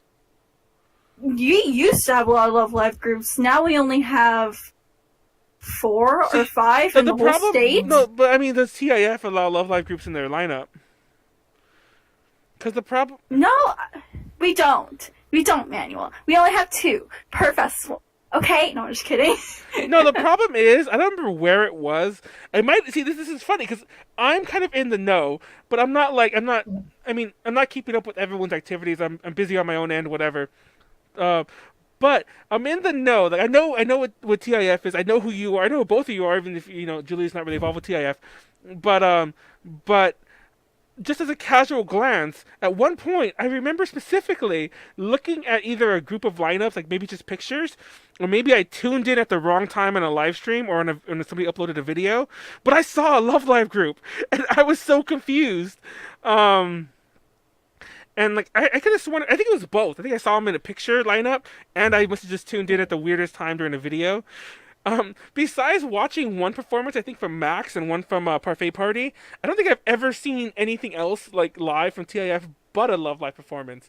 That's probably just... You probably only tune in to like the Love Live. Or to be more accurate, maybe people are just sharing it around because, you know, like that's what... I mean, once again, I don't want to like bring this up here, but that's what the normies would want. That's probably would be more shareable. Even if, you know, obviously I'd rather see Max or, you know, or Parfait Party over a Love Live cover group, once again, no offense. But yeah. So pro tip for those who want to start an idol festival, put your Love Live groups last, so that's how people stay longer. Oh my god, that's actually a bad idea. Oh, I'll actually, okay. Ugh. Okay, so I'll get to some con drama in just a moment, but like speaking about like cosplayers and what have you. So I think what's really important to take into consideration is when someone calls himself an idol, right? People who cosplay as like a certain idol from like Love Live. The problem that I have with people like cosplayers calling themselves idols is because they can call themselves a cosplay idol or an idol cosplayer. I used to call myself that. Yeah, so, like, that's totally fine. But just calling yourself, like, a straight-up idol, it's like, okay, so you're not singing, you're only dancing, and you're only dressing up as cosplay. And I think we can all agree here that what's the most important thing about an idol is their image and their aura, right? Mm-hmm. So, because they're taking the image and aura of another character, you know, it's not really them projecting their own originality into it. It's just like, I'm going to take this concept and I'm going to put out, like, I don't know how to explain it. Like, and this is not to disqualify people from doing covers or like dressing up as Love Live characters. That's totally fine. But when you use the label idol, I think that's a title that you should like earn. If you don't do the same activities as what an idol usually would, then I wouldn't really consider you an idol, you know? And also, like, being an idol is like, it's all about growth, you know? If you're staying stagnant and you're not trying to grow and you're not trying to improve, that's also a problem. Because... And also, let's be honest, hearing Start Dash a million times is pretty annoying.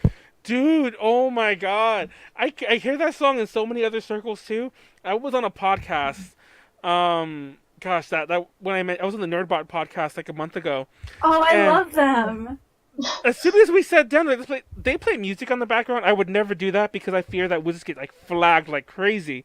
I know, right? But they do because it's on Facebook and it's a bit quieter. Even talking over it, I still feel we get flagged. But like, we get flagged on panels when we talk over it. Anyway, but of course they're like, let's play some music, put some Love Live on, and they started the music kind of late. And as soon as they started playing Love it, Live fans. yeah, as soon as they started the music, it was fucking Start Dash, and I was like, oh my god, this song. Could you have done anything else? You know, did it have to be this? Did it have to? Of course, it had to be that. Anyway, so But yeah, no, it's just like with cosplayers, you get it gets a little tiring at one point when you have, and it's also, I feel it's more expensive too at some points, because then you have to like let's say you have like, okay, basically like a group of 9. Let's say your costume costs like if you're getting it from like Taobao with shipping fees and everything, it'll probably cost like $80 per member per costume. And then you have to include the wig, shoes, makeup, any like little diddly doodads for to keep your wig on, transportation, of course, and then adding the other basic things like transportation, your badges, everything like that. I feel it's more expensive, and like, you know, it's something, and it's also not viable at one point, because then like, what if you want to make your own original merch? What are you gonna do? Slap a Nico on something? Right.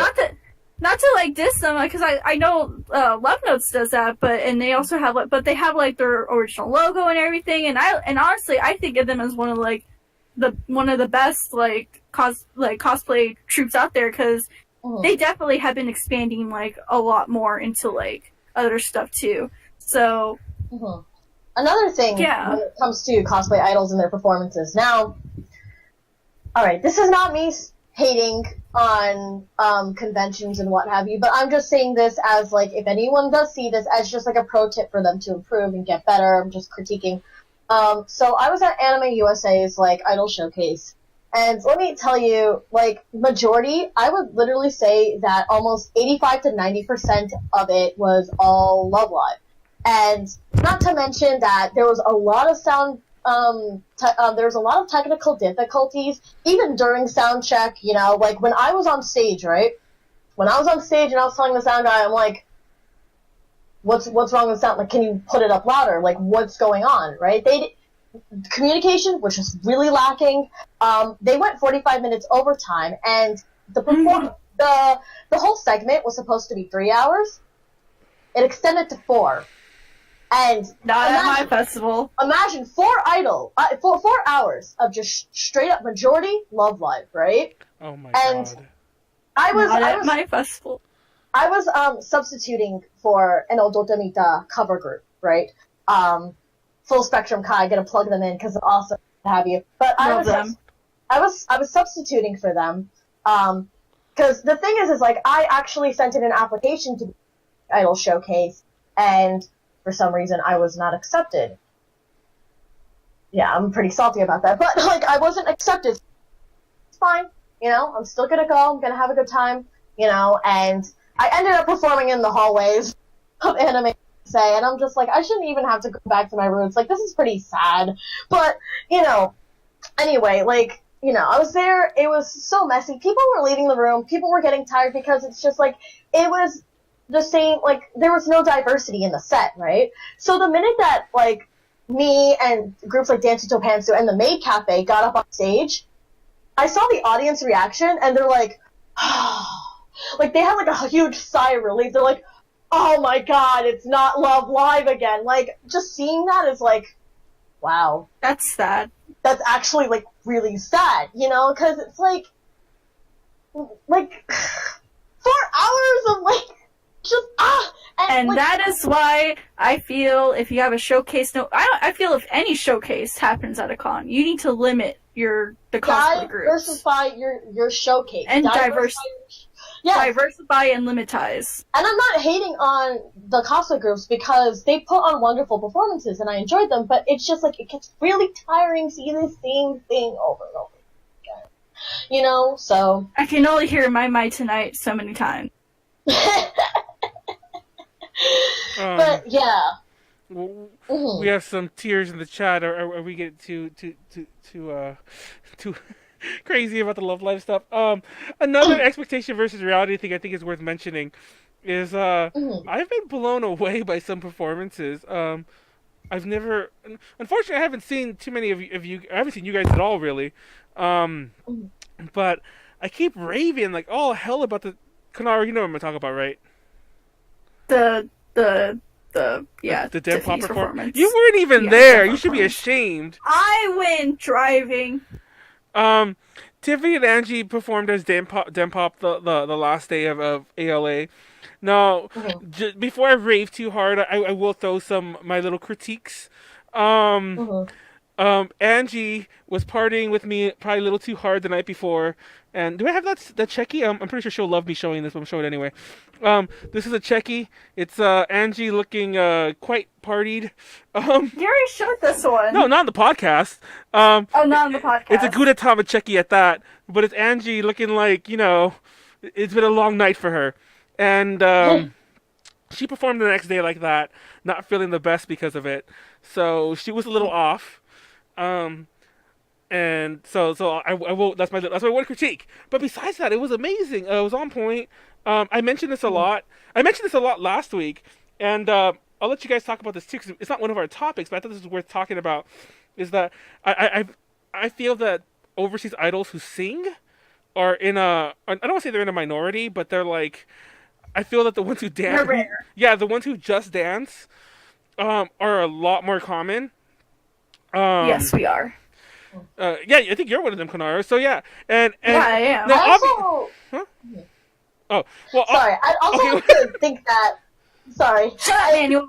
just to put this out there, I also think that there's like a huge overlap when it comes to Odotemita Yeah, and exactly. Tatemita communities, doing idol stuff. So I think it's also we've been talking about this, like the OIC staff have been talking about this to try to see if we can like get some kind of like a separate database for like people who are just dancers and they also want to put on their own idol performance just through dancing, like Dandu Dash. Yeah, I was like, You know, Dash is the perfect example. They just dance. Yeah. So like I think it's important to also make that kind of distinction as well. So that's a good point you bring up. So no. To be fair, Tiffany and Angie do some just dance songs within their performances, but they mostly sing. And obviously, like in Tiffany's case, she's Japanese, so she knows the language easier for her. But hearing Angie sing, obviously words that she just learned like phonetically, 'cause she doesn't speak Japanese really at all. It's pretty amazing to hear, and they can both sing really well. They can both dance really well. But what I found so amazing about that show was the fans, which is what I'm gonna get at, because I've seen it a bit like with some of the Texas Idol Festival things I've seen, mainly in just cheering. But these fans are on point. Like, this is a group of SoCal like WOTA, who are like, I don't know, they do fam. No, they do homework where like they where they Yeah. where they know the routines to certain songs. And Yes, Manuel. no, when they did Plastic to Mercy, the Gang Parade song, and they knew everything like to the point.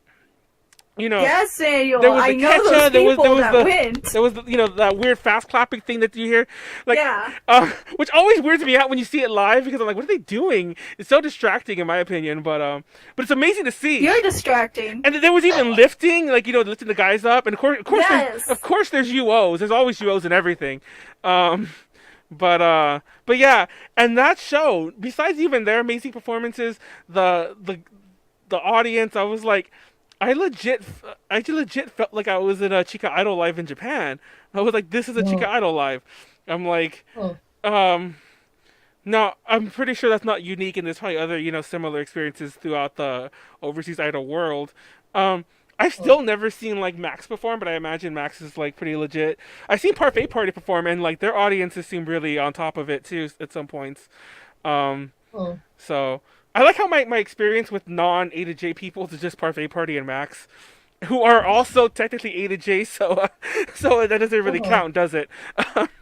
Anyway, so going back to expectations versus reality, there's some points that I thought of to discuss. So one of the points that I would be is like aspiring idols, they tend to be like, oh, I want to perform at this big convention And I would say, like, a pro tip, like, they expect, like, okay, if I perform at this big convention, you know, I'm going to make it big and all that. But I think it's really important for them to understand that you need to start off small and start off at smaller events and smaller conventions before you can work your way to be, like, up there. Because I have a lot of aspiring idols that come up to me and they're like, wow, like, you perform at, like, these events and stuff like that. How do I get opportunities like that? And I tell them, like, Build your resume. Build your resume. You have to work your way up. And most of the time, like, you know, I get these things because I have connections with other people. So it would be like, you know, connect with other people, reach out to other people, and talk to more people.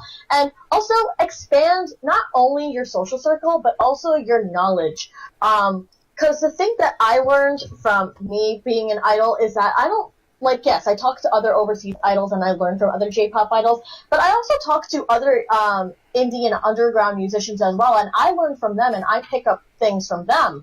And learning stuff from other musicians and, you know, expanding my knowledge from there, and then also trying different dance styles, just reaching out of your comfort zone. I think that's one way you could really build up yourself, because a lot of people tend to, like, they see the big goal, right?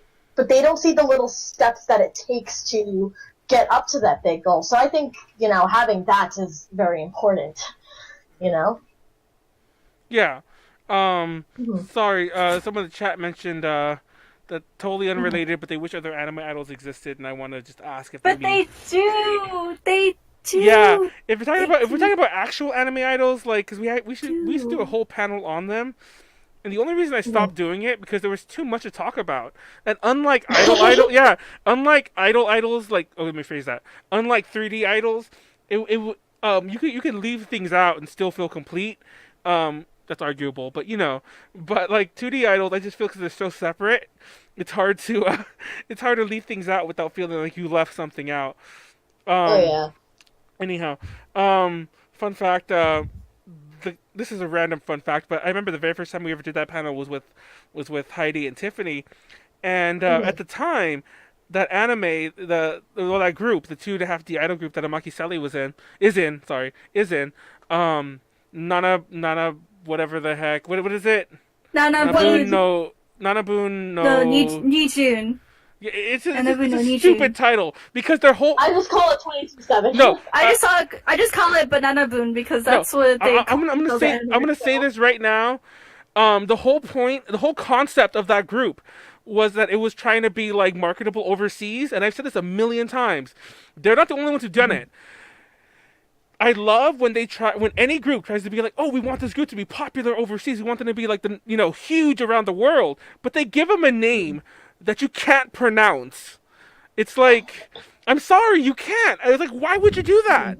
Like, call them Sing. You know, give them the world's most simplest name that everyone. That's the most recent one that I've heard of was the Square Enix one, Gems Company. Yeah. That's a pretty pronounceable name. Exactly, like, but they don't have the clout that Maki Sally does. Yeah, it's either one or the other. I swear. But fun fact. Heidi was very aware of this, and she was trying out for it, and she tried out for the character that Amaki Sally eventually got. So I always like to joke with her that, and she loves her, by the way. But I always like to joke with her that that's your rival, even if she doesn't know it or whatever, because. You want to know a really sad story? I think Heidi mentioned this on a really old episode of A to J Talks, so it's not like she never mentioned it before. But apparently, and she told me when this happened, because I kept reminding her, like, Heidi, you gotta do the app, because I'm like her stage mom, apparently. But, so I kept reminding her, and she did it, and she's all like, I don't know if it's sent. And it actually says, don't send more than one. So to this day, we're not sure if she actually entered or not. RIP. R.I.P. Oh, I remember that. Yeah. Well, actually, I think that might have been on a podcast with us that she said it. Now that I think about it, I think it was one of our early. Yeah, no, she said that with us. Yeah, never mind. I remember now because you were there when that came up. So yeah, that's my random how Heidi could have been in Nanabun no Niji-con, whatever the fuck. I'm just making up. Well, my point is, it makes as much sense to somebody who doesn't speak Japanese. Obviously, if you speak Japanese, you can just say it. And also, fractions are read, reversed, because obviously it's reversed depending on culture. But fractions are read reversed compared to English and Japanese. Like you read the bottom first, so it's even more confusing. Strange. So anyway, I actually did have a point and I lost it. So whatever. That's what happens when you have an aside. You forget what you were talking about. So let's jump on to convention and event nonsense, because I think we all have some stories there. Now, before we talk about like some of your personal ones here, I want to talk about something that I think all of you, I'm sure, have experienced, and I've experienced too, because like I've kind of play acted as manager for several people in the past. Well, I have for Tiffany, I have for Heidi, to a much less extent Heidi, but I have for Tiffany a lot, and Dempop, and to a very small extent for Max. Now, a lot of the problem is that, and I'm sure you guys have dealt with this, is that they kind of want to lowball you like all hell to a degree that you Oh don't my see God. with any other level of guest. I mean, you could get like, what do you mean? they don't want to give you anything. They don't want to like. Oh, Yes, no. I can kind of understand some of the things that they want to give you, but like I mean, okay, I'll be real with you. There have been times A to G has gone to conventions as like guests, and we've gotten hotels, and all we do is we write articles or whatever. We don't really bring anything too big to the con. But there's some cons that are willing to just give out perks like that. No, I'm not saying that's bad, because obviously we've benefited from here and there. Now, there are some guests that get invited to certain cons, like, they'll get the fan guests, they'll get the, these just panelist guests, and they'll give them all this stuff. They'll pay some of them, they'll get stipends, they'll get all this crazy stuff, but yet Right. you want an actual performer who's gonna like be on stage, and it's all like, oh, well, you're not, it's like, we'll give you a badge. And it's like, oh, that's nice. I could get a badge myself. Can we get a hotel room? Well, maybe we'll comp you this. We're not going to fly you, and we're not going to pay you. And that's kind of like, almost like you're lucky if you get that. I've even been told by some of them they won't even give you a badge. And I'm like, what the hell? It's like, I just don't get it. yeah. I've already spilled the tea on that. Like, Max was supposed to go to ALA. And honestly, in retrospect, I think we could have made it happen in other ways, but it was a big mess, and it all fell apart because they wouldn't. I shouldn't say that. I shouldn't give too much details, because I love ALA and I don't want to like sound like they did us dirty, because they didn't. But they weren't able to. We weren't able to come to an agreement, and that's not the first time, and I'm sure it won't be the last. And I'm sure all of you. I mean, by all of you, I mean both of you, and then everyone else, related to you guys have dealt with that. So, like, that's kind of the reason why we created Overseas Idol Collection, is because we want to have, like, that representation and, a voice out there. And that's the reason why I started Texas Idol Fest. Well, like, same reasons, because we need someone to be at the forefront and be like, hey, we are just as valuable as anyone else. Maybe we're not, like, at their level, but we should still be at least respected and, given compensation as much as the next guy. Right. So, Like, oh, you go, Jillian. I was done. yeah, so based off of personal experience, it's only as of like that I have been setting up a base rate for my performances, because time and time again, I have so many event organizers that come up to me and they'll be like, hey, can you perform at my event? And I'm like, sure, what can you offer me, right? And they'll be like, oh, well, you can get exposure. And I'm like, okay, but, like, exposure is not gonna pay my bills, it's not gonna put food on my table, why is it that you could pay your bartenders, that you could pay your chefs, you could pay your waitresses, you could pay your custodians, you could pay, your event organizers, money to run certain things, but you're not going to pay performers, the life of your event, the people who reel in your crowd. I think we're just as valuable as all those other workers, because they'll be like, oh, it's fine, you'll have fun, you'll do fine, it's all fun. To be honest, like, I've done idol stuff so much that I'm getting to the point where I'm being like this jaded old grumpy man, because it's like, it's yes, it's fun, but to me, I take it more seriously. Like, it's not fun. It's work. It's a lot of work. Like, coming up to, like, just figuring out set lists, figuring out preparation and all that. It's like, it's really like mentally, physically, emotionally taxing, financially taxing. Like, can you at least like pay for my meal? Like, can you at least like pay for my travels? Like, at least offer me some. I'm not asking for much. I'm asking the bare minimum here. You know, because what I usually charge solo for myself is like $200. I personally think that's not much, you know, considering all the effort that I have to go, you know, just to put on a show, you know, like, it's really frustrating, you know. It's when you add everything together, I mean, sure, they're not seeing you put that work in, but they should know, like, with their money, they're getting something that you put your heart and soul into, and that you're ready to show and bring in people and everything. Like, they should pay you for that.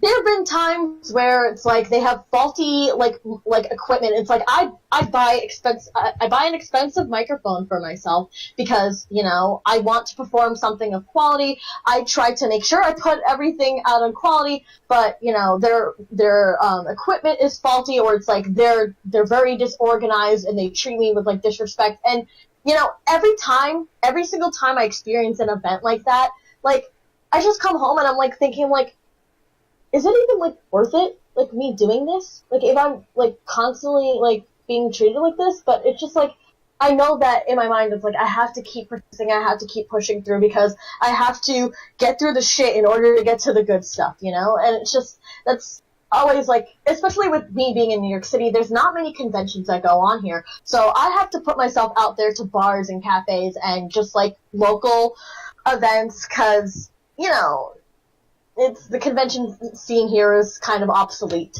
So, yeah. Sorry, I burped.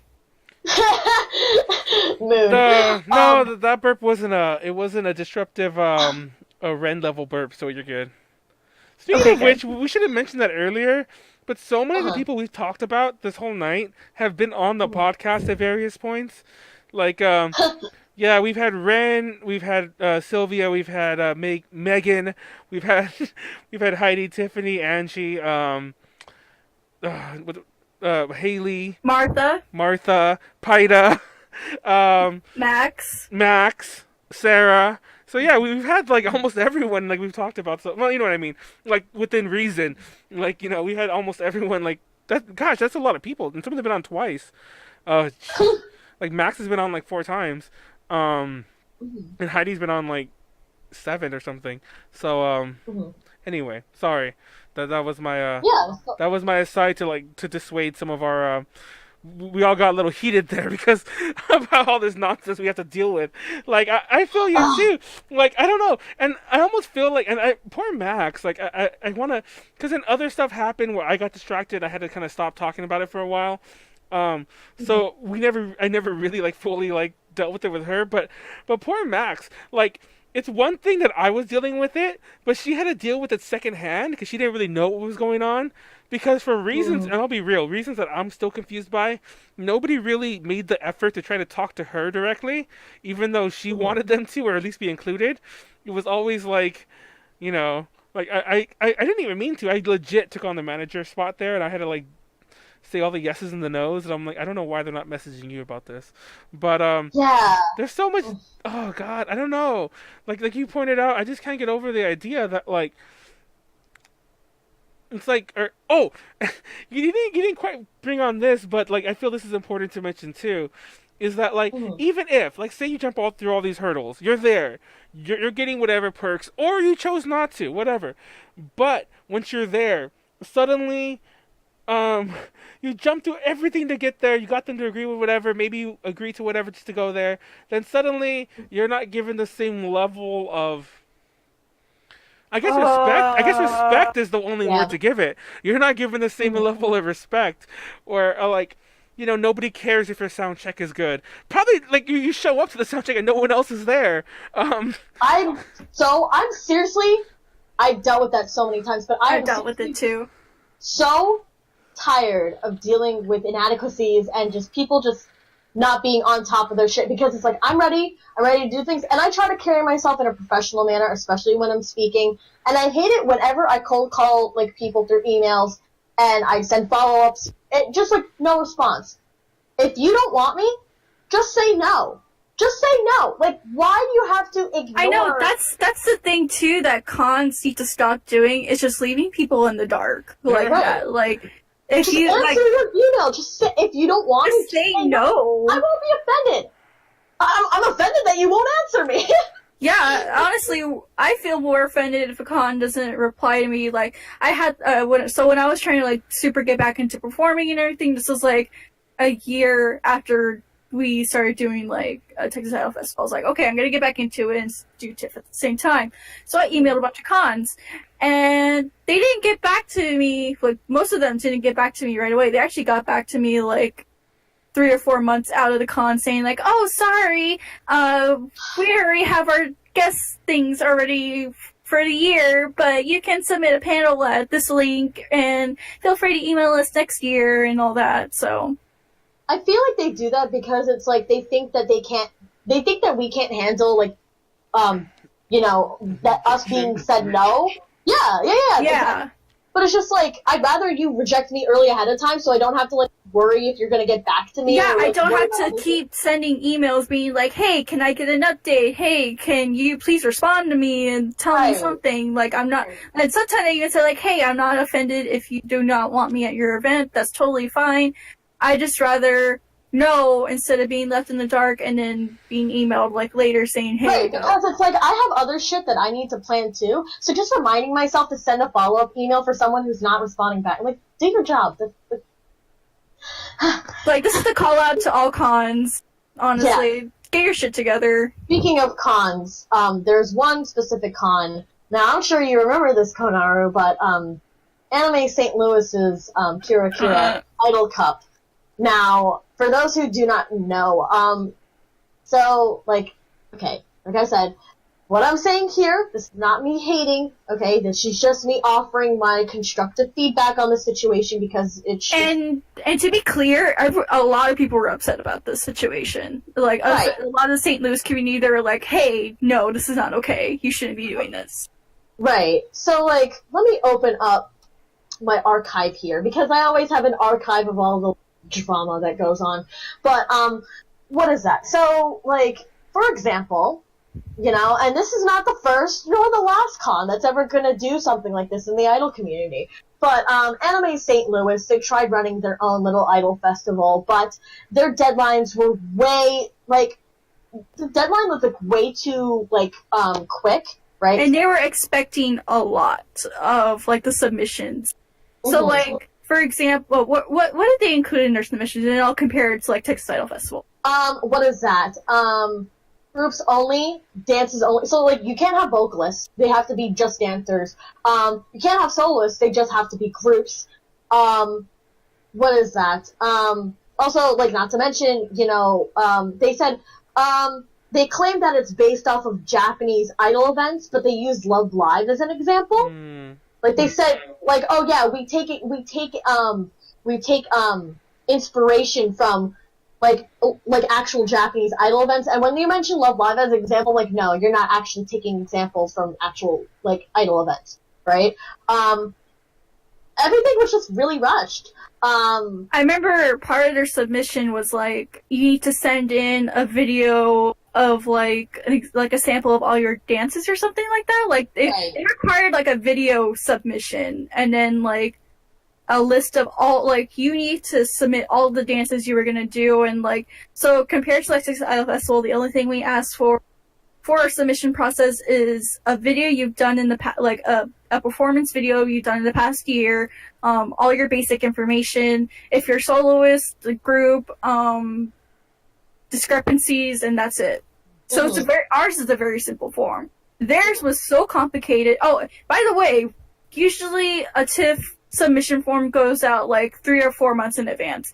This one was going out 2 months, and they were two months or a month and a half. I don't remember. It was like a month and a half, and I'm like, this is definitely not enough time, because it's like, you need at the very least 4 months, take into consideration like other groups practicing and like getting their set together and exactly. Just like preparing.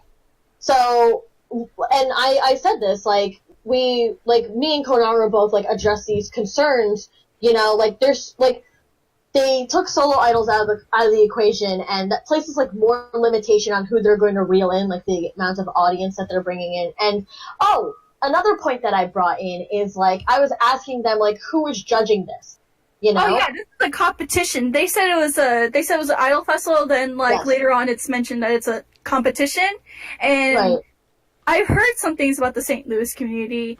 They're kind of not tight knit, and I feel it's very unhealthy when you have a very distant and kind of toxic community atmosphere, and then putting in something like a competition.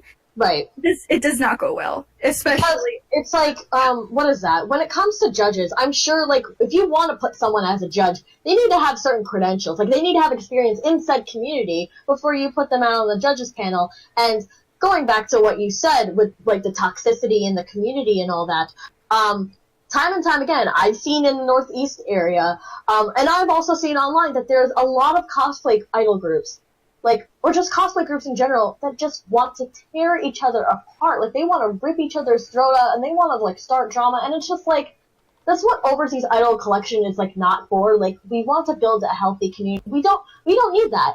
We're stronger if we, like, you know, bond together and we don't divide ourselves, because if you bring in competitions, like, if people can't have a healthy, like, mindset when it comes to, if they can't be a good sport about it, don't start up a competition, especially if they can't handle it. Like, you're dealing with, like, a bunch of, like, prepubescent teens who really don't know, like, left from right. Like, it's messy, you know? It will get messy before, during, and after, and that's why I kind of don't like idol competitions, like, you know, best idol and all that, you know, I don't like that stuff. I find that, like, it's not needed at all. Look, why do you need to cultivate a negative, like, community like that? And this is not me, like, disregarding competitions. Like, I'm all for, like, competing against other people and stuff like that. But you also need to understand, like, people need to learn how to have a friendly rivalry. You need to pick people who you know will be professional about it and who will not come for each other's throats and do it out of the sake. Because, like, a lot of these, like, groups, you know, or, like, soloists or what have you, they do this thing because they want to one-up each other. They don't want to do it because, like, yeah, they enjoy it, but their main purpose is, like, I want to one-up you, you know? And I'm just like, that's not what we're here for, you know? We're just here to, like, put on a good show, you know? I don't know. I think a competition would be good in the right setting with the right people organizing it, you know? Like, there's a lot of factors that come to it.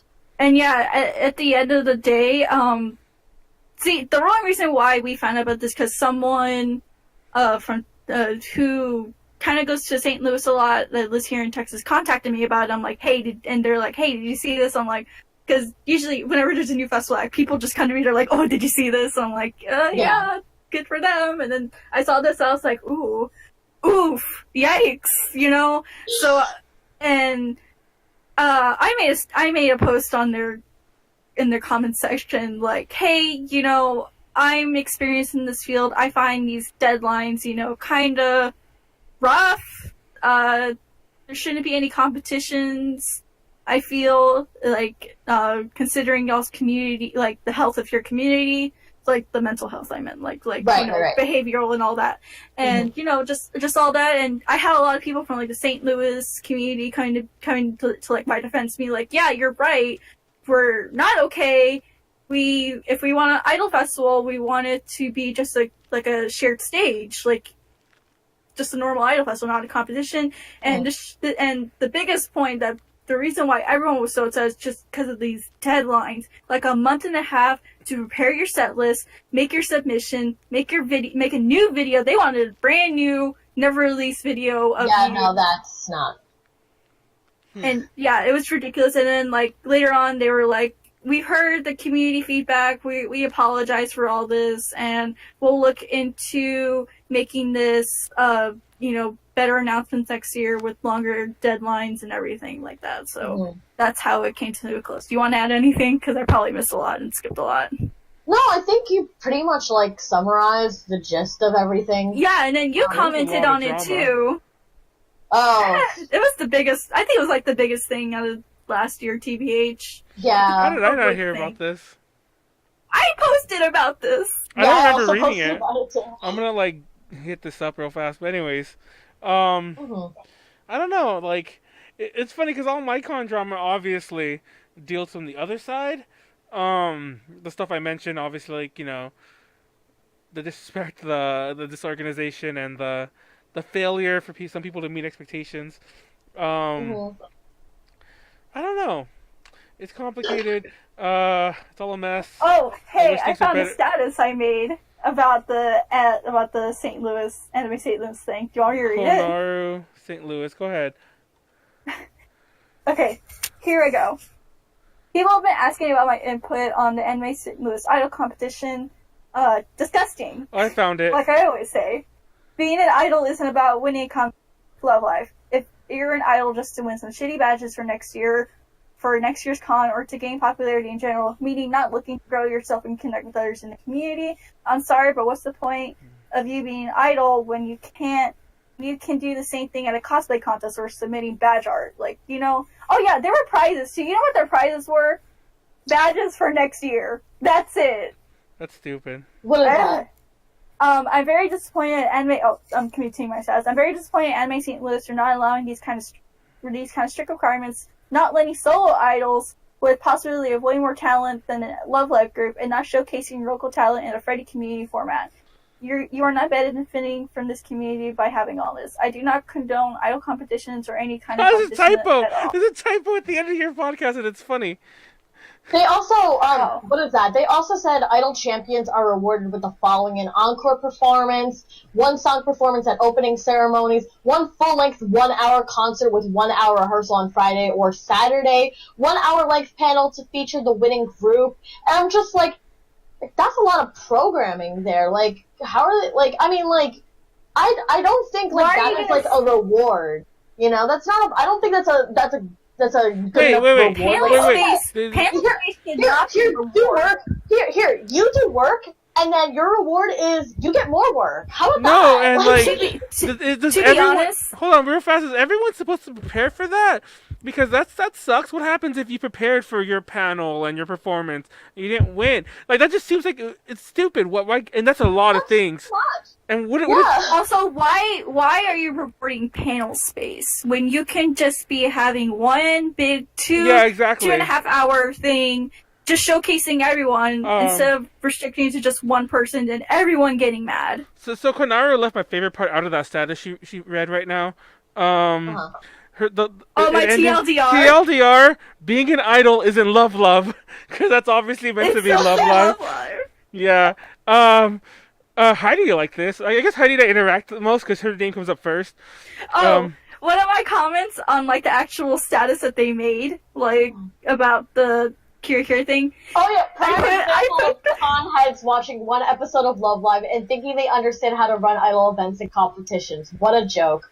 Hence me always So being very. Oh my savage. God. Gee, That's why people don't like me.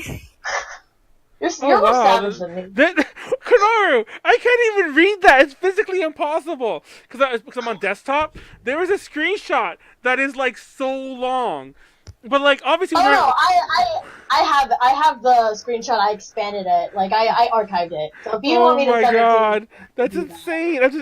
I'm trying to skim through this. Anyways, Molly. Oh, I remember. I only remember this because I remember seeing Molly's comment. That I'm not gonna lie. Mhm. I think I remember seeing your like CVS receipt of a reply, and I was CVS receipt of a reply, and I was like, oh no, bro, I ain't reading that. So Yeah, but like that's how ridiculous the whole like requirements or like rules were. It's just like it was way too long. Like the formatting just made it seem oh like my God. all at once. I'm sorry, but apparently you talked about it on the podcast. Oh wait, no, never mind. I'm just blind. I just You're used the word. blind. I used the word street on the podcast because Idol Street, and I guess it came up. Anyway, sorry. You didn't talk about the podcast. I can read their apology too. I have their apology. No. We'll move on because Okay. we've talked about St. Louis for almost as long as our favorite idols earlier. That That was insane, though. That's a crazy story. I want to look more into it too, but now I'm like, that feels like spill the tea We'll talk on about St. it. Louis. We'll talk about it afterwards. We'll talk about it Yeah, afterwards. I've heard some nightmare stories. Toxic rivalries, real fast. Oh God, you know what? I can't say what I was gonna say. Never mind, I'm not gonna say it. But there are some toxic rivalries. Now I'll say this because I feel like I can. There are like, there's a bit of that in the LA scene. Um, Hmm. and I'll be honest. I think part of it stems from the me thing, in that people just don't like me sometimes. I don't really know why. There's people I don't know. Like, I literally don't know them, but they don't like me. And I think that affects people that we're by where I meant A to J and me, but are close to. And I won't say any more than that. But there is toxic rivalries all over actually, because I feel like I don't want to call out anyone, and I don't want to like call out the things that obviously we all know that go on in the scene too. Because I think when anyone says toxic rivalries in the OIC community, I don't know if the same names pop into your guys' head, but there's certain people that popped into my head immediately, and I mean it's nobody A to J, Well, but yeah. Well, like with like the overseas idol collection in general, like we really try to enforce the rules and we really try to steer clear of that. And so far, people have been doing a pretty good job I keeping don't everything think, open. yeah, I don't think it ever, even in my cases, I don't think it ever affects anything beyond like, you know. It's only idol communities that are outside of idol collection that I see like most of this drama happening, and it's like it's really unfortunate because it's like I said, we're stronger together, you know. So one of our big issues was this kind of tied into the earlier topic. Tiffany was opened the main event concert at ALA. It was supposed to be Dem Pop, but Angie couldn't come, so it was just Tiffany at ALA like 2 or 3 years ago. I forgot how long ago that was. So she opened it, and it was she was opening for this band, and I won't name the band because I don't want to call them out. They're really big in the LA scene. They've even like performed in Japan. They had a Japanese record deal for a while. So they have this really big band who were like really, really, really, really offended that an idol performer like that was opening for them. And they said some pretty crazy. They said some, and it was funny because I didn't know the guy, but they had this roadie guy who I ended up being friends with for a while, but I didn't know him at the time. And he was talking some mad stuff about Tiffany, and I was like, oh man, what the hell? And poor Tiffany had to perform with all the back end of the band on stage, and they reduced the stage to almost nothing because, like, you know, for those who don't know, the back end is like the drum kit and all the amps. So she had to perform with all that on stage, the keyboard, the drums, and all the amps, and it reduced the stage space, and it was very awkward.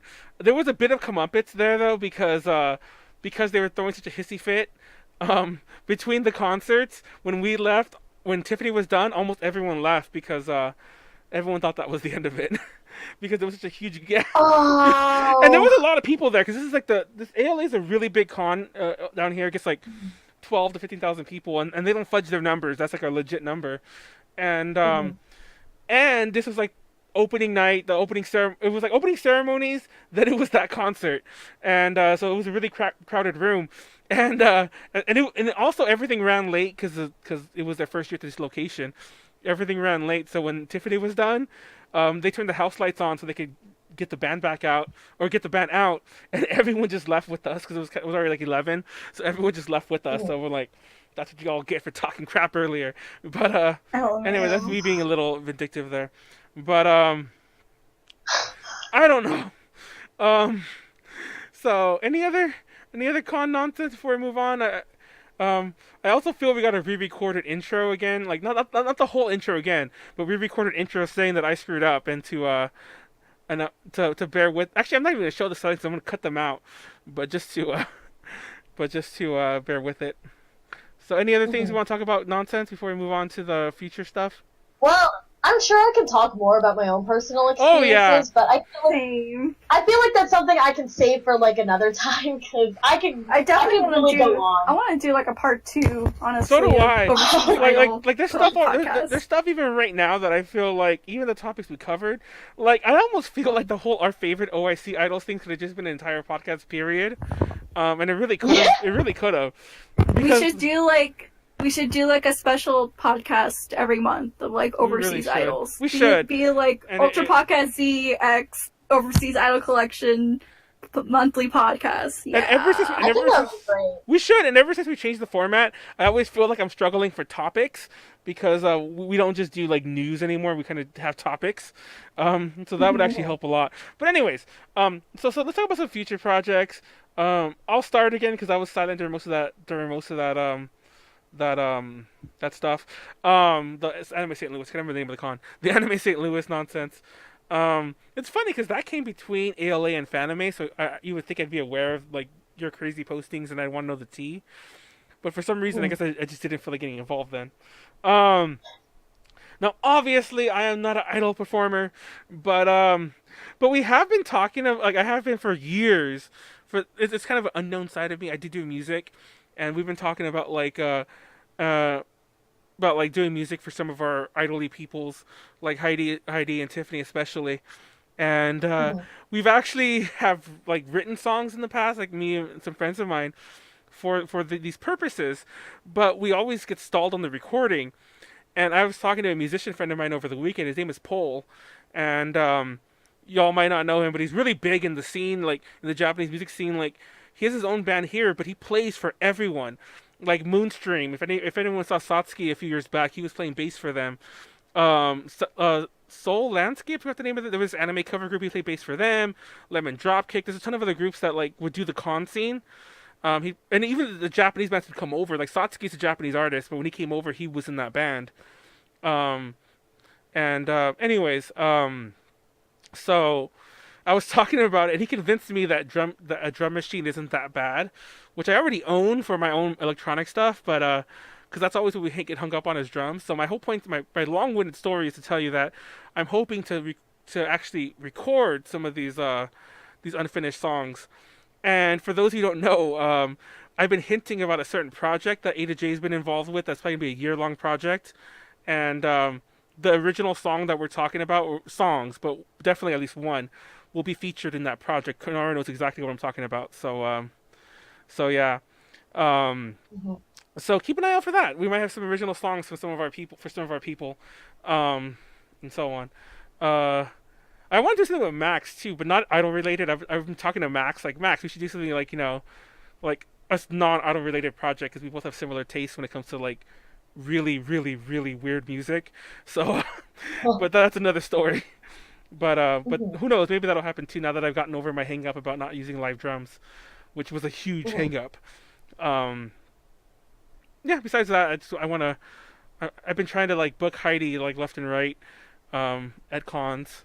So hopefully that happens, and we'll see. That's it. That's my future plans. You go, Jillian. Oh, okay. So I have like a special surprise coming sometime this week. Oh wait! Sorry, real fast. I just read the comments. Oh my God. But if you were an idol, what kind of image would you have? I like to think that like Heidi is like my like my spirit animal or whatever. I'd have a similar image to her. Your spirit idol. Yeah, there you go. My spirit idol. I would have an image similar to hers, where like and she admits it, and her fans know this too. It's like this overly cute, idealized idol image, but it's almost like it's meant to look like a facade. It's meant to look like on the real, I'm actually a lot more wink, wink, nudge, nudge. And and that would be me. And and then when we do our checkies, I'd be flipping them off and whatever. So yeah, that would be me. It'd be like a very, very, very, very, very like toned down version of like Picadine or something. But not that crazy, but a very, very toned down version. Just to give you another example, because you don't know Heidi. But yeah, to answer your question, that's a very good one. That would be my idol image. I'd steal Heidi's image basically. Anyway. I'm just gonna, anyways. Okay, go on. Sorry I interrupted you. I just had to get that out. Totally fine. Yeah, so sometime this week or next week, depending. Hopefully it's this week. I have a special surprise. So keep a lookout for that on my social media. For Valentine's Day, I'm going to do special Valentine's Day checkies for my Patreon members. So people who donate $20 up are able to receive a special Valentine's Day checkie for me. And also for those who aren't signed up onto my Patreon but still would like a checkie from me, I would also be doing a little giveaway. So keep an eye out for that. So yeah, there's like a lot of like things that I'm planning on in the future. I mentioned earlier that I'm working on original music, and I plan to release it sometime in the spring. Probably in the summer the music video is going to come out, but in the spring, that's when I'm going to perform the song. I'm really excited about it because the message of the song that I want to be is sort of like me in the future, like, cause, you know, I want to be like more optimistic, more confident, and like it's a little cocky. The song's a little cocky, but I'm sure people can like relate to it. You know, how people can like work hard to become a certain person, and you know they're there and they have like this pride and energy, and I just want to emulate that. So yes, that's gonna be for my original music. And also me and Konaru and also Paida, we will be taking part of Techo Idol Festival. Now, if you don't know what Techo is a Japanese culture convention, anime convention in Pittsburgh, Pennsylvania, because we are really trying hard to bring the idol scene into the Northeast America region. So we're starting off with Techo. Hopefully we can expand to other cons later, but Techo is my favorite convention so far. I have a ton of plans. I have a ton of things going on. I'm definitely going to be doing collaborations with Konaru and Paida there, so yes, look forward to that. I'm really excited for that. April. It's going to be in April. Sometime, I think the second weekend of April would be Techo. So, yes. For those who are interested, if you idol, aspiring idol, or you're in an idol group or cosplay idol group, feel free to check out Team Techo's website and sign up for the Idol Festival there. We would love to have you on board. So, yeah. Woo. Woo. Oh, crap. Okay, me time, I guess. I don't really have. Actually, no, just kidding. I'm going to Peru this weekend. Actually, I'm going to Peru this weekend. Oh my god. As idol stuff for over there, I plan on going to meet up with a couple of people, possibly doing some stuff for Overseas Idol Collection, and then doing idol photography, etc., etc. I have a lot. And I'm gonna go see some groups perform too. You know, finally get to know the community over there, because last trip I only got to see one performance, and then I had to bolt because that was the day of my flight, and even though the airport was, like, not that far away, I still need to get through, like, security and everything. But anyways, yeah, otherwise, with Texas Idol Festival, I'm on track to release, submissions for a certain event, which I can't talk about right now, but look for something next month for Texas Idol Festival. Submit, yeah.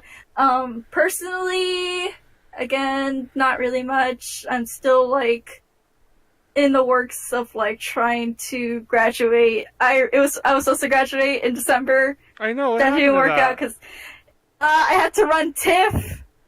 That's what happened. I had to be a producer's son, and yeah, that fell. So I'm aiming for ACON if it all works out. If you haven't kept up with that, and yeah, like Julian said, I'm gonna go to Techo and all that. So be sure to check us out at Techo. Maybe I'll perform there, maybe not.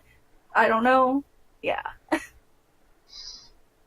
I'm a mess. That's all I can say. You're a mess. It's okay, we all are. Oh wait, I did start my own Discord. Come join my Discord. Oh, I also have my own Discord. No, it's funny both of you said that, because I'm not. You guys stole my thunder. I was gonna say, like, I do plan to remake the A to J Discord, because we've had one and nobody uses it.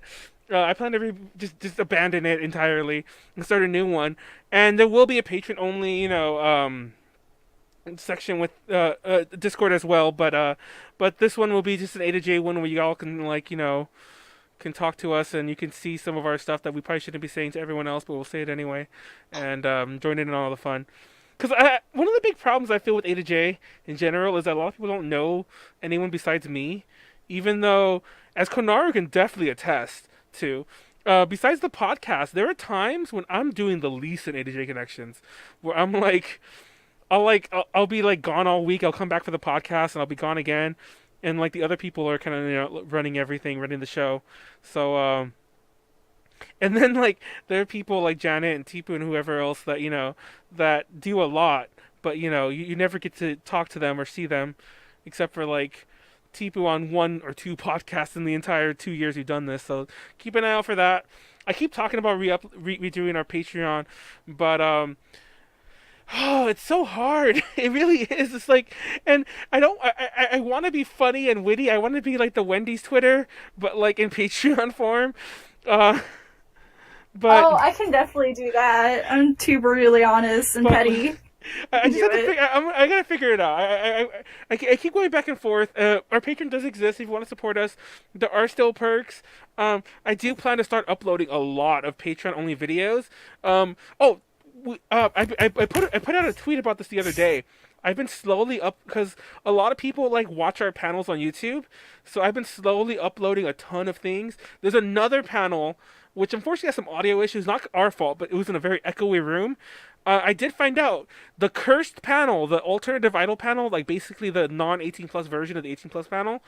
It exists. There is a full film version from one con. That was just me and Tiffany though. But the audio's a little wonky. I tried to fix it. I did the best I could. That's not up yet. And I have a bunch of other interviews and all other nonsense. But for those of you who watched our interview with Vampy Bit Me, it's about 20 minutes long and it's like full of jump cuts. Because we had a lot of fun with that interview. I'll just leave it at that. And there's a lot of things on the cutting room floor that are hilarious, but I don't think that everyone should see, especially like future fanimes when we have to like resubmit for press. So that, and there's a lot of other interviews that we filmed that I'm just gonna throw up there for the heck of it that we technically never meant to show anyone. Like all of our old Call Me interviews, our very first Wasa interview, which has no video. I mean, no video publicly. All of our old videos, like from Japan Expo LA, all like our interviews with Morning Musume. I probably won't put the whole things up, but I'll have clips of those. But believe it or not, I do have videos for those, like our video with Juice Juice, which I got permission to put up the Juice Juice video, and I just didn't because I wasn't satisfied with the quality of it. But we do have video for the Juice Juice interview and so on. So those will be Patreon exclusives. Oh my god, I'm just plugging our Patreon. Give us money, also, please. And also, Overseas Idol Collection recently started a GoFundMe so we can yes. What do you call it? So we can support our web. Yes, so we can pay for our server fees and all that. That's coming up in March. So if you want to donate, here's the link. Yeah. Also, like we don't have anything that's organized. I really wish I'd set up a GoFundMe at the end of last year because ours at the end of the year. Konaru might recall, like there was actually I probably didn't make a big deal about it, but I was a little worried how that was gonna get paid for, because for those who don't know, I'm actually not the owner of AJ Connections anymore, so I technically have no obligation to pay those fees, but I still felt obligated to somehow gather that money, and believe it or not, like even though we get the money from the Patreon. By the way, thank you all for our patrons, Ed and Kenneth. You guys basically saved the site without us having to beg anyone else, because basically, as it turned out, I hadn't been using the Patreon money for about like 6 months, and that pretty much covered like the lion's share of the server fees, and I just put down the rest as a donation, like as a literal tax write-offable donation. So yeah, there's that, and I saved A to J, like without in secret, nobody even knew. But yeah, my point to that is, if you want to just actually, I don't even have a GoFundMe. Why are you even saying that? Just support us on Patreon. I'm getting out and support OIC. Give them money.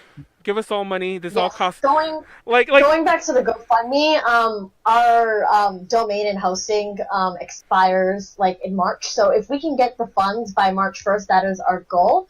So So yes, please support, because I've been paying out of pocket to run Overseas Idol, Yeah. the website, and that stuff doesn't come cheap. So Yeah, for those who don't know, like I've been paying out of pocket for so much stuff for years. Like our lovely program that lets us talk in this square lets us put things like that. That's a program called XSplit, and I pay for that license, for that. And when I edit, I pay for the licenses for those programs. When I bought this mic recently, which I didn't turn on, but I bought this mic recently, and so on, and I bought capture devices for other things. All this stuff adds up here and there. And support would be nice, if you like what we do, and if not, I always like to say this: if you can't support us financially, then support us any other way you can. Please keep watching our stuff. Please keep going to our things. Please go, like, comment, subscribe. So, like, comment, subscribe, and and do that. Tell people about us. Do whatever. Share us around, like all that good stuff. That honestly, at the end of the day, that's more than fine. That's more than perfect. That's all I really ask. Even though I do a lot of e-begging, but who doesn't in this day and age? same thing with Overseas Idol Collection or GoFundMe. If you are to provide any donations, just at least share the word, because that would also be very much appreciated. So yes. But keep an eye out for the refresh on the Patreon and everything. Keep an eye out for all that good stuff. So real fast, some podcast news. Konaru already mentioned she's gonna be gone next week. But she mentioned 2 weeks. She's gone for 2 weeks. Yeah. So next week, I'm not gonna lie, I don't really know what we're doing next week. I have some ideas, but I'll find out soon. Once again, we usually announce this stuff around Friday, so keep an eye out for that. I have not updated the Twitch schedule yet, but 2 weeks from now. I want to say it's the 12th. Yeah, it's the 12th. I looked it up right now. That one is scheduled. And it's been scheduled for like a while. I don't know why I haven't put it on there. We're definitely having Maniac on from homicidals.com. And we're going to talk about, we're going to talk about, not our normal topics. We're talking about Japanese idols in the West, as in like concerts and tours, the pros and cons, what to improve, what to do better, what's worked, what hasn't. To be honest, I might try to tune into that, even though I'll have the worst Wi-Fi ever. I'm still gonna watch it. I don't want to. Y'all say. I don't want to say who, just in case it doesn't happen. It's a very good chance it won't happen, to be honest. But I've reached out to another person who works in the. Mind you, I could reach out to a ton of people. I'm not bragging, but I'm saying I could reach out to a ton of people. But I reached out specifically to a person that we've butted heads with in the past. And I hope it works, because I'm willing. And once again, this actually wasn't what I was talking about earlier. This really wasn't. But as chance would have it, this ties in. I'm glad Konaru won't be there, though, if this person does show up. He doesn't like me. Yeah, I'm pretty sure. I'm actually not pretty sure. I could definitely be civil. And I'm willing to have an adult conversation if the other person is too. Obviously, if they're not, then you might want to tune in. Maybe somebody will log out halfway through. But that's why I want to watch. Yeah, who did we have one time? There was somebody I was like, it was my. I don't remember anymore. We've had somebody on before. Oh, I won't name them names. Oh, I know. I won't name I the name. But there was somebody we had on, and I'm like, oh, everyone should watch it. Probably make them log off halfway through. They didn't. But anyways, because I was nice. So please watch that one. It'll be a lot of fun. Whatever happens. I don't know. Everyone go to Twitter and tell Max to be on our podcast next week. I miss Max. I haven't talked to her in forever, and she should be on the podcast. At Melancholia. At Melancholia, and at Heidi too. At Haichandes. So everyone go tweet at them right now. At Melancholia, at Haichandes. Tell them I want you on A to J's podcast now. And obviously by now we mean next Tuesday. But just go tweet it. Go at them with that, and whoever did that, they'll probably hate me for it. But that's awesome. Please do it though. Anyway, that was a really long outro. If you watch this on YouTube, like, comment, subscribe. Thank you for watching, even though obviously I fucked up at the beginning. Oops. That's that. Let me just plug myself in just really quickly. Oh yeah, go ahead. I have YouTube, Twitter, Instagram, Facebook. You can find all of my social media on my Linktree. That's linktr.ee/Julie_official. That's kind of long, but if you go to my Instagram, Yeah, you can link it. Yeah, if you're on click me YouTube, it'll social media. be on in the description. Link in the description box below. Yeah, let's see, like the description box below. Check it out. Say like real YouTubers. Subscribe to PewDiePie. I'm just kidding. Just like thinking. God, that reminded me of something though, and I forgot what it was. Damn it, it's gonna bug me now. Anyway, that's that. That was a long ass outro. I'm sorry. Any other final words? I think we covered everything, and we went only 40 minutes over. It'll be less because I'll cut some of this out. But Okay. I mean, not you guys talking. I'm gonna cut out the parts where it looked like we were just having a conversation with no one because I was talking and nobody knew that you couldn't hear me. For the record, yeah, if anyone's watching live, we did not have any like dead pauses for like 2-3 minutes. I was talking, and just nobody knew. I guess, just letting everyone know that. So yeah. Anyway, that's it. Everyone have a good night. Yes, check out overseasidolcollection.com for more information about overseas idols. Yes. We have a Facebook group and a Discord server. So yes, please join us. If any of you Signing off. overseas idols want to be on, let me know too. Tweet at us @A_J__info. Peace. Talk to y'all later. Catch y'all next Tuesday, Bye-bye. 7 p.m. Bye bye. Bye.